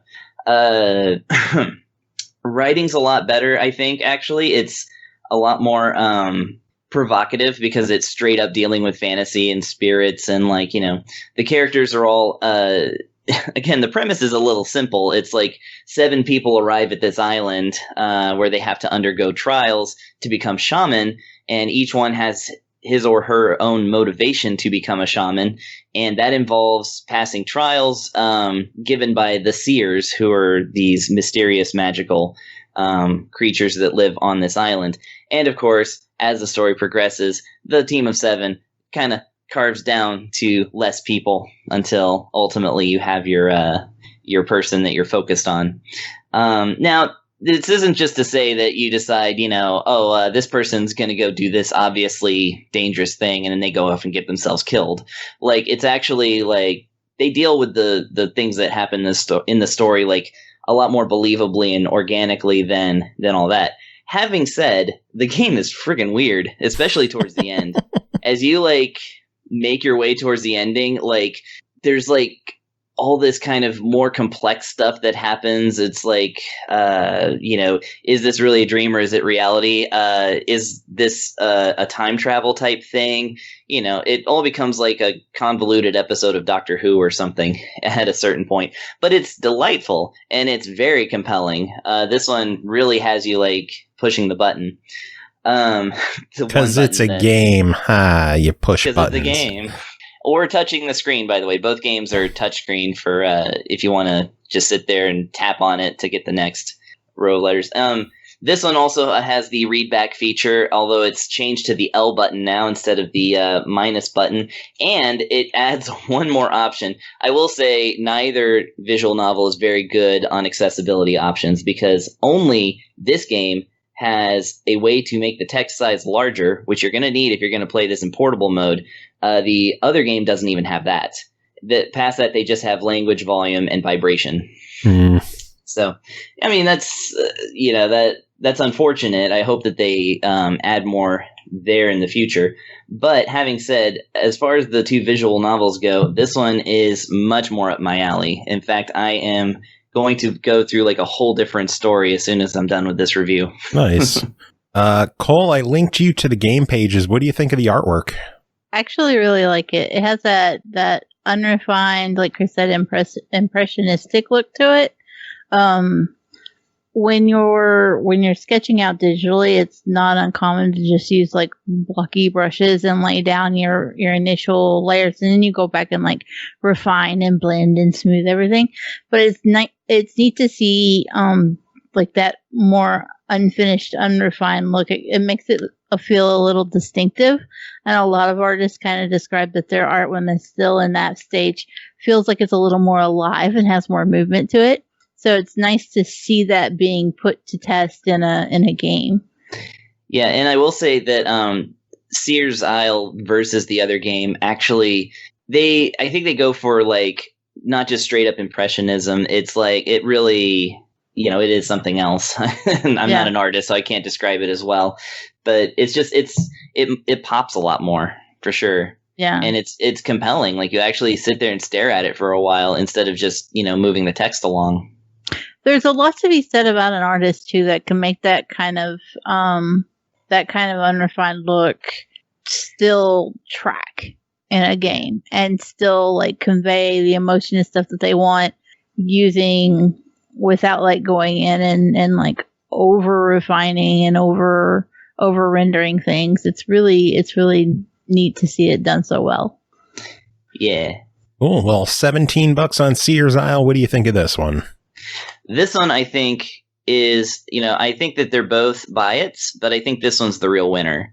This one makes me really interested in like that third game, across the grooves that they came out with. Yeah, but this one is set in my particular genre of, kind of high fantasy and, things like that, and mysticism and everything. So I really, really like this one. And yeah, I'm definitely going to be unlocking more content. And by the way, for anybody who cares about the, any kind of objectionable content, both games feature very minimal amounts of like violence. It's just like, it's like slightly disturbing imagery. Younger kids will need their hands held. But Seer's Isle does contain straight up nudity. So, if you're into that, it's in there. And if you're not into that, then be warned. nudity, or are we talking just like, oh, I just got out of the shower? Hold on. No, yeah, it's really artistic and actually, you know, like I said, everything's woven into the narrative so well that like nothing really it doesn't feel like it's just there to be titillating, which is a great word to use when you're talking about nudity. Oh, man. All right. Moving on. Next game to talk about is called Cook Serve Delicious 3, developed and published by Vertigo Gaming, released October 14th on Xbox One and Steam for $14.99, set in the radically charged, war-torn America 2042. Play through an all-new story-driven campaign where you cook hundreds of foods, including many brand new to the series across hundreds of levels and a new gameplay structure that has been completely redesigned to deliver fast-paced action, or take it easy with the all-new chill mode that can be toggled on or off at any time. Call War-Torn America 2042. So before I get into all that, I have to point out, the previous game was Cook, Serve, and Delicious 2. This is Cook, Serve, and Delicious 3. There is a question mark in place of the second exclamation point. You must say it properly. Well, there's no and either. So, if you want to get nitpicky. I'm doing my best, but the emphasis on the 3 is really kind of important. Fine. Cook, Serve, Delicious 3. There you go. There you go. You nailed it. We're good. Okay. So, at the end of Cook, Serve, Delicious 2, you have created a restaurant empire. You're the king/queen of all restaurateurs. What's the proper word for that? Restaurateur? Restaurateur. Close enough. Yeah. I rednecked it. It's fine. Either way, you're at the top of the heap, right? You've cooked your way to success. So at the beginning of 3, again, you're at the top of the heap, but you can't have a game if you already start out at the top, right?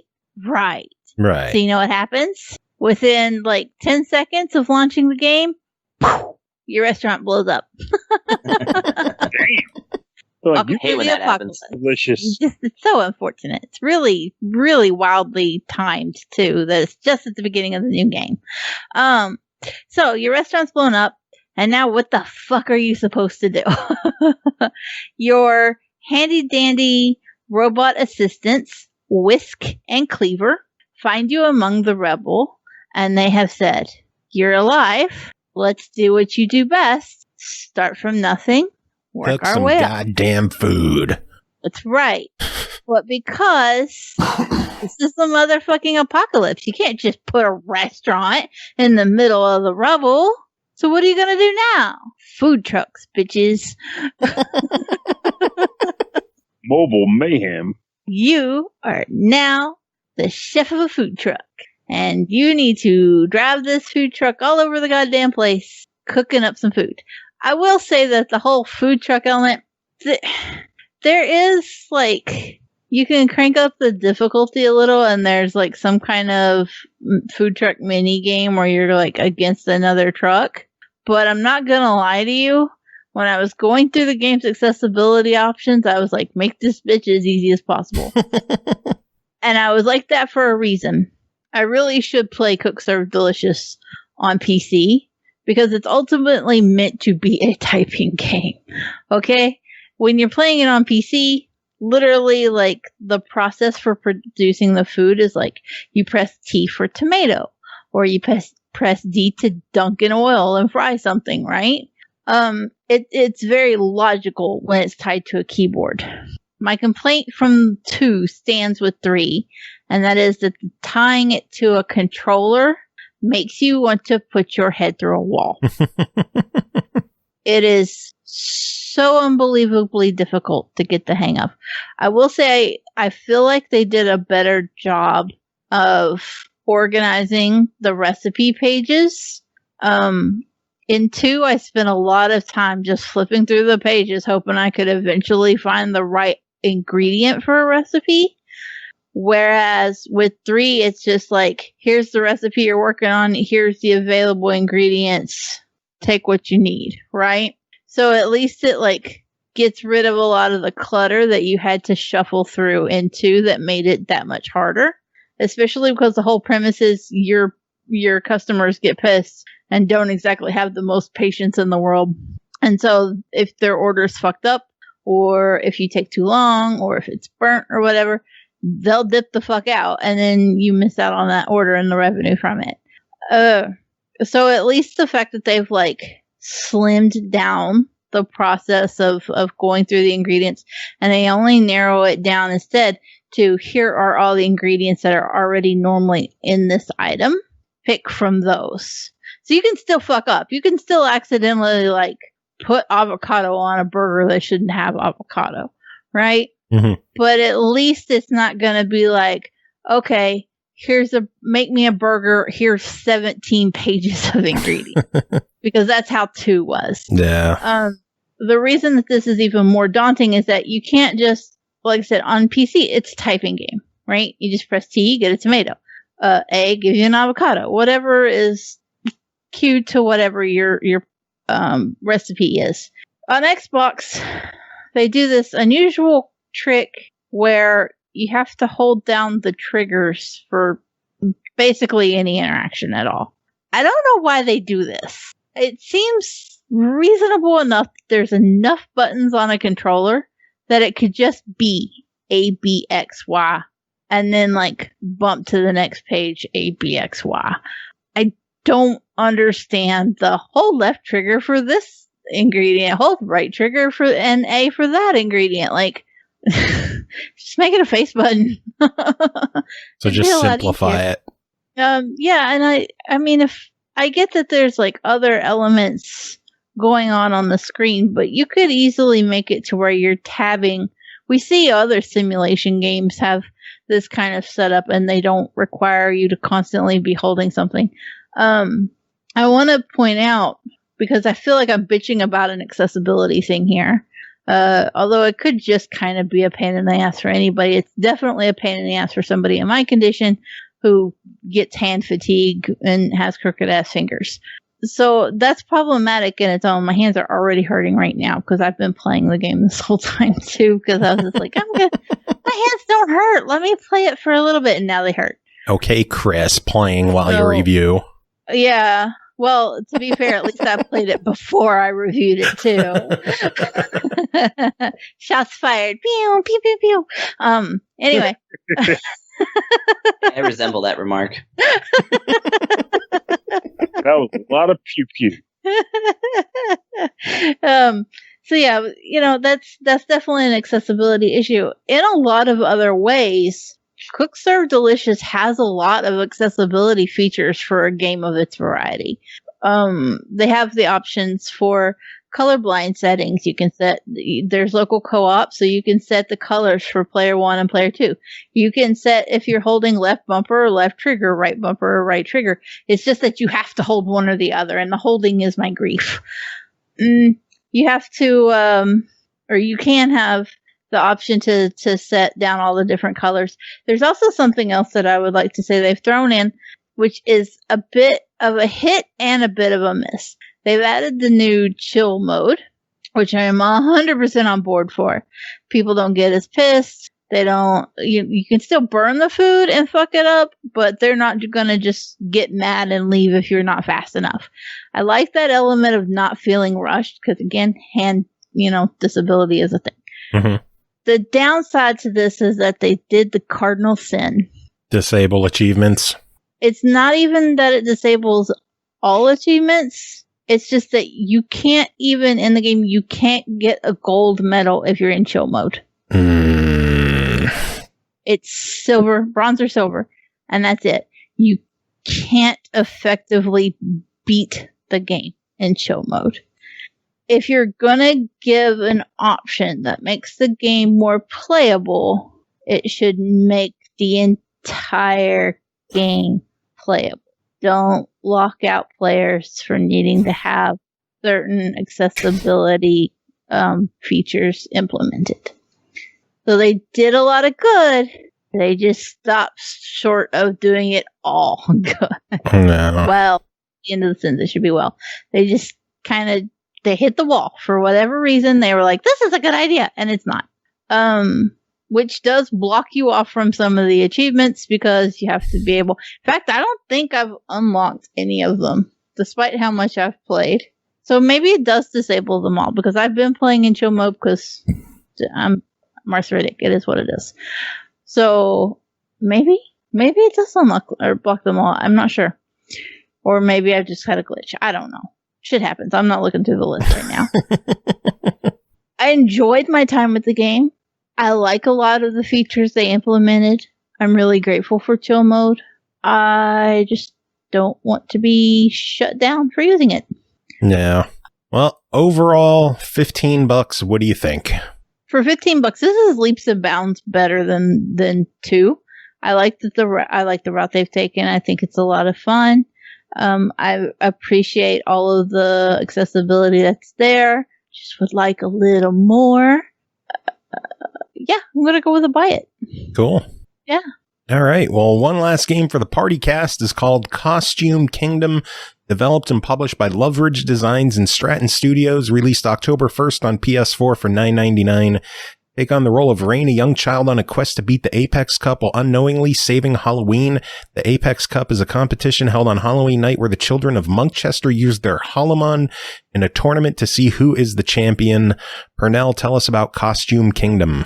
Okay, so Costume Kingdom is a game whose styling of play will be very familiar to those who have played games like Pokemon or the recently reviewed Nexamon and what have you. So the idea behind this game is that the way it works is that you start the game as a kid named Rain in the woods for some reason, and you have a thing called a Tertary, which is a Halloween. You know what that is, an animal you can battle with. And as you progress through the game, you have a specific goal, which I'll be honest with you, I only know the goal because I kind of accidentally just played through it. Because I legitimately did not follow any of this game. I just did it. And I'm not saying that because I wasn't paying attention. It was because it just wasn't laid out, except for like certain like dialogues that meant that the narrator would like ramble here and there. But for the most part, it wasn't like kind of given to you. It was like, hey, here's the purpose of the game. You're not set up at the beginning to say, this is Halloween. And you're trying to play Halloween or whatever. But I digress. Anyway. The goal of the game is to complete the Apex Cup, which is the tournament in the Halloween world, in this world, where characters battle with their respective Halloween, and if you defeat it's a gym leader. If you defeat the gym leader, you complete that level of the Apex Cup. There are 3 levels of the Apex Cup, and then the finale. So, as you progress to the town, you're looking for the portals that compete in the Apex Cup levels, but you're also trick-or-treating for candy, a la Costume Quest. And that is exactly like Costume Quest. You knock on a door, and then like a little roulette plays out where it's either trick, where you have to fight a goon bully. I don't know why they're there, but whatever. Or treat, where it's the actual resident of the house and they give you some candy. The purpose of candy in this game is you can spend it at a vendor to buy 2 different sets of things.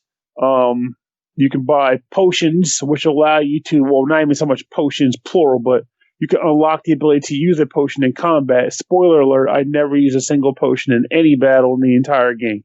And the other thing you can do with it is you can unlock trails for your shoes. I don't know. And then essentially, you also use the candy to unlock the doors to the Apex Cup. So, like, if you get to a portal, it might say you spend X amount of candy to get in here. I never had to be concerned about having enough candy to do anything. When I got access to an element that required candy, I spent it because I had too much candy the entire game. I'm sitting on like 4,000 candy bits now. So, once you've completed the actual 3 Apex I should say a little bit more. So, how do you compete Apex battles? Well, you have to actually get Halloween to form a team, battle with the Halloween, and then that'll allow you to actually train them up to become strong enough to actually battle other trainers. How do you get new Halloween? Well, by finding costumes, of course. There are about 10, let's just say 10 Halloween in the game. There's not a lot, especially for a game that involves collecting monsters and battling them. But whenever you find a costume, either being in the treasure chest or as a reward for completing a quest, You will unlock a costume and the corresponding holomon that goes with it. Every costume comes with a ability, usually passive, but sometimes not passive. For example, you'll get a holomon unless you breathe fire or blow fire. You don't have to actually be wearing that animal's costume to do it. You just can do it whenever you want. But there's also a holomon, for example, unless you avoid random encounters. You'll want to do that. However, you cannot use that ability unless you actually equip that holomon's costume. Now, as you battle different people, whether it's battling goon bullies, Apex Cup members, or the Great Crocus, when you battle them, you will essentially go into combat. It's one-on-one battles where on your turn you get to choose one of 4 attacks. The first one you start with, the next ones you unlock at levels 5, 10, and 15. Max holomon level is 20. You unlock these abilities. So basically, when you get into a battle, you choose an ability. That ability goes off, and then the opponent will attack. And every holomon comes in one of 4 elements. I think it was like ground, fire, water, and wind. And there's a whole weakness tree there or whatnot. However, they're not very complicated as far as like the layout of the moves. So, for example, when you would play a game like Pokemon or Nexamon or Digimon, usually when you unlock moves, it's exciting because you're like, okay, this move might have a weird trait like, have a 5% chance of burn, or this move will allow you to blow an enemy away and summon another monster out for battle, whatever. This game, it's not like that. So to give you an example, Tertiary is the first holomon you get. It's a little dragon thing. He starts out with Bubble Squirt. It has an attack power of like 25 or something. It's a water move. The last 3 moves that holomon gets is one move that reduces defense of a holomon, and then 2 other water moves that are just stronger. So you'll just use the strongest move because there's no there's no stamina system, there's no limited use thing, so you'll just use the strongest move. At one point, the narrator outright taunted me by saying, "Why don't you try using another move?" And I'm like, "Why the hell would I do that? You made the strongest move I'm going to use. It makes no sense." But basically, all the holomon end up being that way. They usually end up getting one move that can be used as an ability of sorts that kind of like bolster like an attack or defense or something, and the rest are just higher power versions of the same attacks. It's kind of funny also, an attack that's more of a stat booster will still have a power level for no reason because it has no power. One thing that also annoyed me is that when you get into a battle and the enemy attacks you, they don't tell you what attack it's doing. It just does it. And it's like, well, I guess it hurt me or whatever. So why does it seem like I'm kind of down on this game? It's because I honestly am. And it's going to seem weird when I say this, but mainly because I was really looking forward to it when I heard about it, because I love Costume Quest. I love Pokemon. I love monster battling. This was this had me written all over it. But the execution left a lot to be desired. To give you another example of why I say that. So, I beat the entire game. For 3/4 of the game, I just put Tertiary in the front, and whenever I got into a battle, I just used the strongest move until he died. Then I just chose one other mon, and then ended up winning the battle with it every single time. Never so much even had to think about what mon I had in battle at any point in the game. I was like, well, use this one. There it is, game over, done. And also, there was no real thought on like what moves to use. I just picked the moves. Just picked the strongest version of the move that mon had, and that was it. In addition to that, the costumes themselves unlock various abilities, like the glide and such like that. But most of them don't really get utilized. Like, you get the ability to glide at one point, but you never really need to glide for any point in the game. You get the ability to blow fire. You have to melt one iceberg, and that's it for the entire game. The rest of the game, it does nothing. So you're like, great. It's just it just doesn't click. It doesn't pop. Like, the game is functional, yes. Like, I'm not going to sit here and say like it crashed or glitched or slowed down. It did nothing like that. But it also completely was lacking of excitement in a sense, especially in a genre that's actually fairly crowded. Like, the whole monster collecting and battling bit. But I'm trying to think of what else I should say about it. Like, another way to give you an example of how this works, and you'll get this because you know my play habits. I've platinumed this. Exactly, right? Yeah, Pernell, you don't do that often. Exactly. I think I have like 2 platinums on the entire PlayStation 4. This is 3.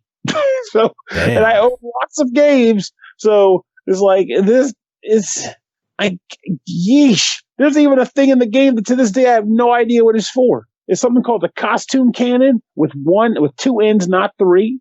And it has like a clock on it with a number next to it. I don't know what it does. I've beaten the game and I have no idea what that does. I've got every costume. I've platinumed it. I have no idea what this costume cannon thing does. There's something called a Hollow Zoo where you collect them on when you get a costume, they go to the Hollow Zoo. It really does nothing because it's a way to earn candy that you don't need to do anything. So you're just like, hey, I got a Hollow Zoo, whatever. If anything, you only need the Hollow Zoo for one purpose, and that's to complete it, to get one quest done, to get that platinum. That's pretty much it. But it's just, man. I mean, I'm going to take a guess that maybe this is like the developer's first game, in which case it is functional. It does what it's supposed to do. You got, it's got personality and such. But hopefully the next game you make, you go a little farther with this. You expand on the world you built. I don't know, balance the mon out a bit more. Make it so that when you battle, there's like more excitement in choosing who you use and being excited about what moves you learn with the Holomon. Because again, if it's just a stronger version of the same thing you already used, there's nothing to get excited about. You're just like, oh boy, now it's more water. As opposed to being like, yay, this move is awesome. This is going to be a move that turns battles around for me. No, it's more like, it's just another thing. You break pumpkins, you get a pumpkin on your head for some reason. I didn't figure that out. I don't even think it does anything. It's just a thing that happens. Well, overall, $10 on this one. What are you thinking? I got to be honest and go with a genuine, legit deny. Like, unless you're like legitimately craving a Halloween game that plays loosely like a Pokemon game, I would have to say deny it. There are better things you can do with that $10 that can satisfy the exact same itch. It sounds like it's just a bit too mindless and easy. Exactly. Like there's room for growth in this developer and in this gameplay concept even. It's just, it didn't hit the notes this time. Well, maybe Costume Kingdom 2 will do better. I'll cross my fingers for it because I'd play it. All right. Well, that is it for y'alls. We're going to let you get going and bring Tim back. Does anyone have any final words? Ho, ho, ho. Happy Christmas. It's not even close to December. Oh my God. It's still, can we suffer through October first? That's for everybody who's been like posting memes about Halloween starting early since like April. Exactly. My sister's had her Christmas tree up for like 3 months now. Wow. She's on the other end of the spectrum where it's like usually people are like, I'm just never going to take it down. She's like, I'm just going to put this thing up way early. My mom didn't take hers down. She just changed what it was every season. Like it was a Valentine's tree and then a St. Patrick's tree and then an Easter tree and a summer tree and an Independence Day tree. And now it's a Halloween tree. And then it's going to be a Thanksgiving tree and a Christmas tree again. Okay. I can appreciate that actually. Yeah. My mom has. By the way, I know that like it's a joke that I don't start playing like games that I review until my actual review, but I've almost beaten one of my games for next week. Like I'm now. I'm so proud of you. Yeah. Oh, probably because I'm going to be sitting in on the interview about it on Thursday. But still, ready. I did it. All right, and finally, through the magic of editing, we're welcoming back Tim. How are you doing? Oh, man, I hope I'm doing great. Because if I'm not on earlier in the show, that means something bad happened. Yeah, something weird, though. Between now and the past, something bad happened that kept me from being there. Or maybe I just fell asleep. I don't know. One of the two. But you got 2 more games to talk about. You ready for these? Yeah, let's do it. All right, next up is called Powertris, developed by Red Dev Studio, published by No Gravity Games, released October 1st on the Switch for $4.99. Powertris is a creative mix of 2 well-known and well-liked classic titles, Tetris and Pipemania. By placing blocks, the player must pay attention to both sides of the system are connected with the sockets on the edges of the screen. Tim, tell us about Powertris. Pipemania. Yeah, I guess. Yeah, that checks out. See, I always knew it as like Pipe Dreams or the hacking minigame in BioShock. Oh, wow. When you search Pipe Dreams, it brings up a smoke shop in Lockport. Oh, God. Not what I was after. That was a Game Boy game, right? I'm not making this up, right? Yeah, Game pretty sure Boy. Pipe Dreams. There we go. Yes, Pipe Dream was a Game Boy game. Apparently, was it just Pipemania, just rebranded for? Yeah, I don't know. This isn't. It's relevant. I'm not going to say it's not important, but it's maybe not the most relevant thing to talk about. Yeah. So Pipe Dreams on Game Boy. What do you rate? Yeah, it's pretty good. Especially the hacking minigame in BioShock. Some people didn't like it, but I thought it was really cool and fun. I never really had a problem with it. I didn't feel like it got repetitive at all. So yeah, buy it. Buy BioShock. So yeah, the deal, if you're not familiar with any of those touchstones, I'm going to assume that everybody knows what Tetris is at this point. I would hope so. But Pipe Dream was a game where it's like you have to connect point A to point B with various pieces of pipe. I guess it's something you see adapted as mini games in more games than just BioShock, really, though it was pretty prevalent there. So yeah, in this game, Powertris, you have a well, a Tetris-like well, and there are sockets on either side of said well, and then various, I guess if it's Powertris, you're making an electrical conduit, not a pipe necessarily, but either way, different sections of pipe or circuit will fall down into this well, and then you rotate them into place. And the idea is you need to connect a socket on the left side to a socket on the right side. You cannot connect sockets to the same side and have pieces clear. That doesn't work. I'm not going to say I necessarily tried it, but it happened, just kind of happened along the way.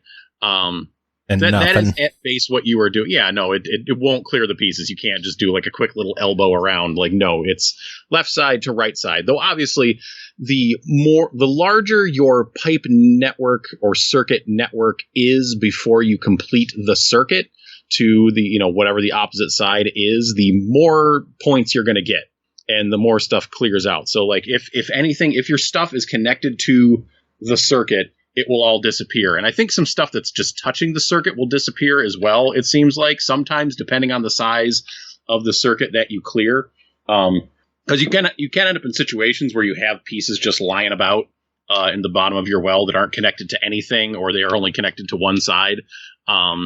So you can clear those out that way, or occasionally you will get just a bomb. They'll just throw a bomb in there and be like, we got to get rid of this shit. It's mucking up our electronics. Just drop a bomb in there to clear it out. Yeah, and one of the neat things about this game is that, when you go up a level, you go up a level in Tetris or most puzzle games, that just means that the puzzle or the pieces fall faster. In this case, it will change the position of the sockets on either side of the well, so they might be there won't be any on the bottom. Basically, there'll be one level up or two levels up is where they'll start. Usually there's a good 4 or 5 lining either side, so it'll change the position of those. It might throw an object down in the middle of the well that you need to work around. And yeah, it is this game is pretty straightforward. It is bare fucking bones, let me tell you. It only has there's local high scores. Oh shit, I just dropped somebody's hand. I don't know whose hand that was that I was fidgeting with. Oh, I think it was Mega Man's hand. And yeah, it has local scoreboard. You can press L to turn the music off. You can press R to turn the sound effects off, and that's it. That's all there is. There isn't a variety of modes. You can't select a higher level of difficulty to start on. And for $5, that might just be fine, except for one fatal flaw, and this drives me absolutely insane, is that you can only rotate the pieces in one direction. Oh. There are 4 buttons on the face of this controller that will rotate your piece. And they all rotate it counterclockwise. Nothing clockwise. 0 of them rotate it clockwise, which apparently clockwise is the way that I like to rotate things most of the time in Tetris. So because of that, this game ended up being a real pain in the ass for me to play. It was really frustrating. It is absolutely mind-boggling to me that option is not there. Because it just tears out any like zen feeling of like playing a puzzle game and like putting it together and manipulating the pieces with great dexterity. It's just like constantly making my brain like have like a shock to my brain, be like, oh, why didn't that rotate the way I wanted to? Oh, why didn't it rotate it that way? Oh, I just want to rotate it this way. It's like, no, I got to hit it 3 times to rotate it once to the right. It makes no damn sense to me when you have 4 buttons, and it's just like, okay, so mind you, L and R, like I said, toggle the music and the sound. The Z buttons do nothing. This is on Switch that I reviewed it. You know, the buttons on the left side, those are just directional backup. You can use the analog stick or that, but like nothing. I fired this game up multiple times and tried to figure this out, and I can't find a way to make it rotate the other way, and it just kind of ruins the whole thing for me. I know how it feels because I've played Tetris games where they would switch. Like I can't tell which is counterclockwise and which is clockwise like right now, but when you're in the heat of the moment and you hit the button and it doesn't go the way that you want it, it just throws off your entire game. Yeah, it's like when you can't invert your y-axis in a game. It just, it's not good. It's unfortunate because, like, it's fine. You know, like I said, it's bare bones, but it's fine. But the fact that you can only rotate pieces one way really just kind of messes the whole thing up.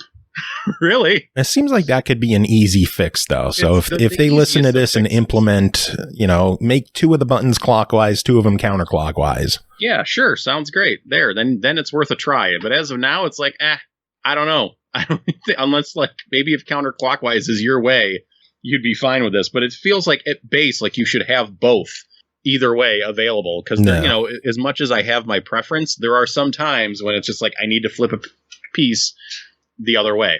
Yeah. Well, it is only $5. So what do you think? No, really? Even just $5? For $5. Even for $5. Wow. Man. Yeah. That's how harsh a man I am right now. It's like, I can't properly extract enjoyment from the game with this one thing in the way of it. But if they fix that one thing, then fine. Yeah. Maybe give it a try. It's still bare bones. Yeah, I've said several times, like it's still, there's not much to it, but like you could possibly have a gas with it for $5 if you could rotate pieces in both directions. But as it is now, it's just like you might be like, why'd I do this? There's probably some other game for $5, like any of those color picks, block-a-picks games that we review all the damn time. Those things are great. They are good. All right. Well, one final game to talk about tonight is called Rolling Gunner, developed and published by Mebius. Released June 2019 on the Switch for $19.99. We're on top of it. Yeah. Well, we're talking about it now because a physical version is available at Physicality Games for $34.99, and the deluxe edition is available for $69.99 and includes a collector's tin, a steelbook, a soundtrack, a cloth control sheet, kinetic display with interchangeable backgrounds, and a numbered collector certificate. Jeez. So all those goodies for $70. The year is 2061, and an automated computer system called the BAC has turned technology against humanity. The world's fate now rests in the hands of the courageous RF-42R Stork pilot, who must destroy the system at its source using the rolling gun, specialized weapon secretly built to combat the back. Tim, tell us about Rolling Gunner. Rolling Gunner! Yeah, you may have seen this or heard this review foreshadowed when we were talking about Fight Crab like a month ago at this point, I guess, already. Did you pick up Fight Crab yet, though? I've had Fight Crab. Physical. I bet the physical. No, I have not gotten the import physical Fight Crab. I had to jump on it. I had to. Yeah, no, I have not done that much. Anyways, Rolling Gunner.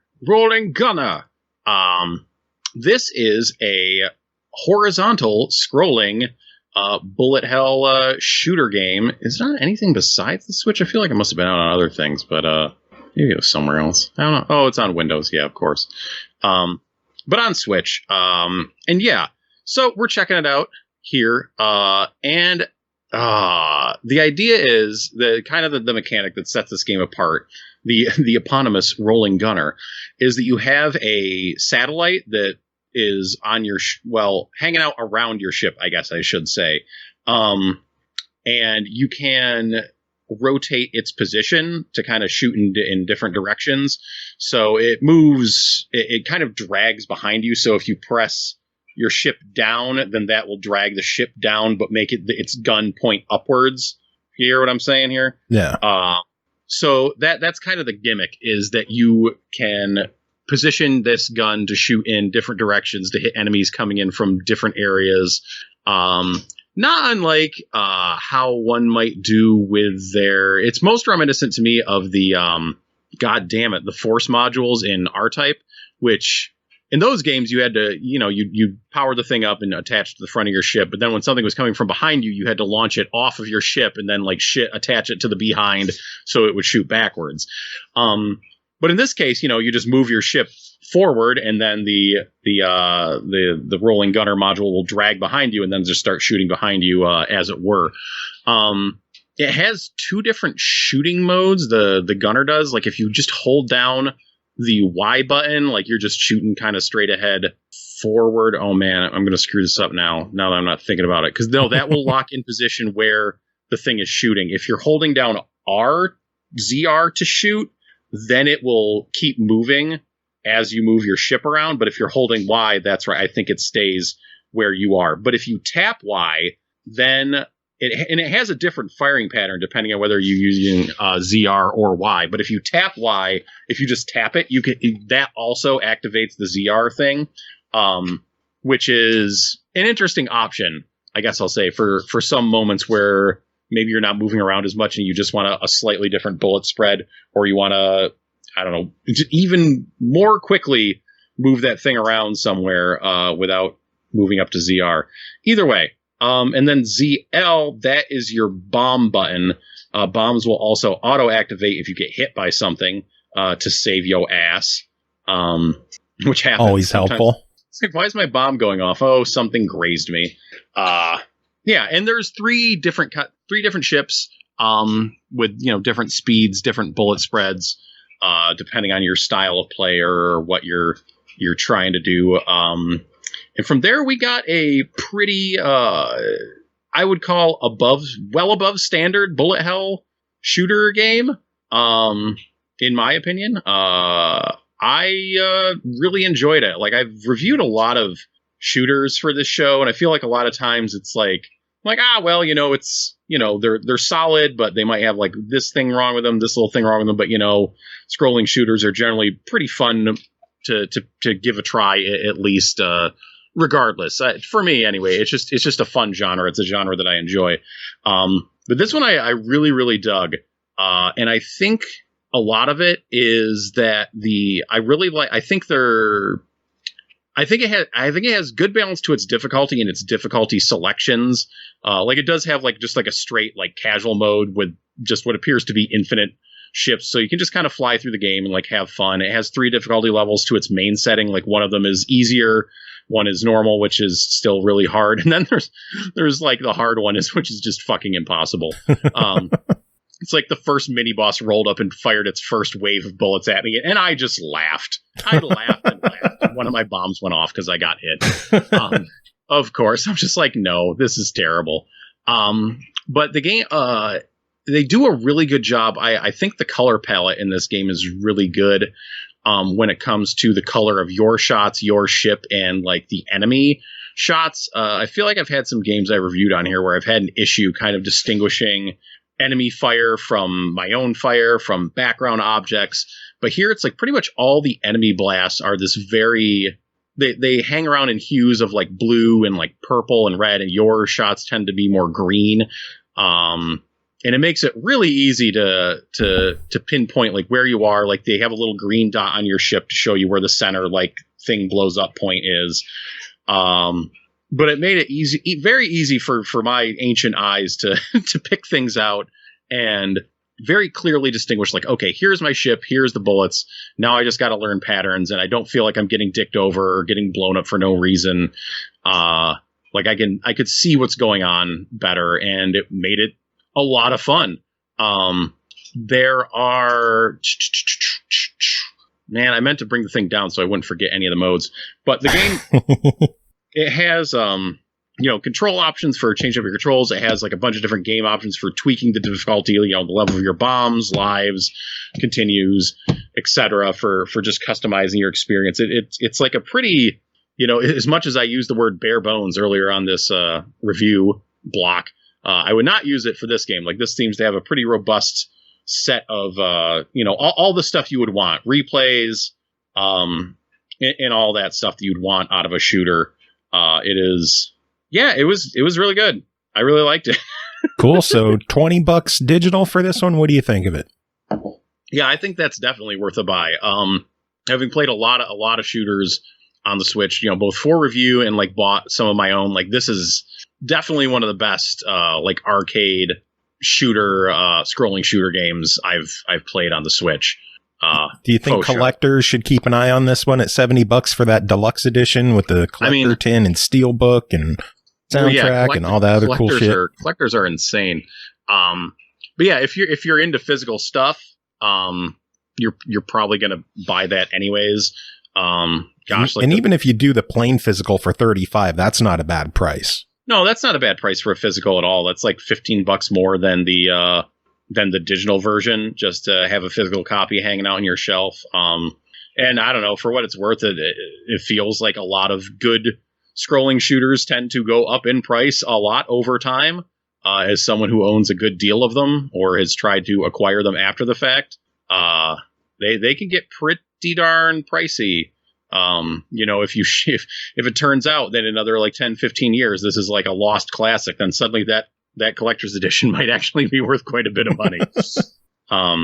And looking at the Switch page, I noticed this all happens March 18th, 2061, which is my birthday. So, oh, happy birthday. Yeah. Look to the skies for all hell breaking loose.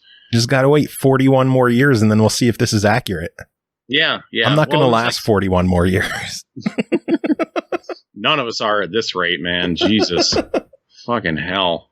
Oh, for real. I'm sure we discussed it earlier in the show. Yeah, probably. We bitch about everything, Joe. Absolutely. Good stuff. Well, that is it for this episode. We made it through another one. Tim, thank you for being here, hanging out with us. Yeah. Nice to be back. Thanks. I took a hiatus, sort of. Yeah, I might talk about that earlier in the show. I don't know yet. We'll see. Only time will tell. Yeah. Big thanks to Bill and Amanda Gardner for coming on, chatting with us. Romancylvania, check out the Kickstarter.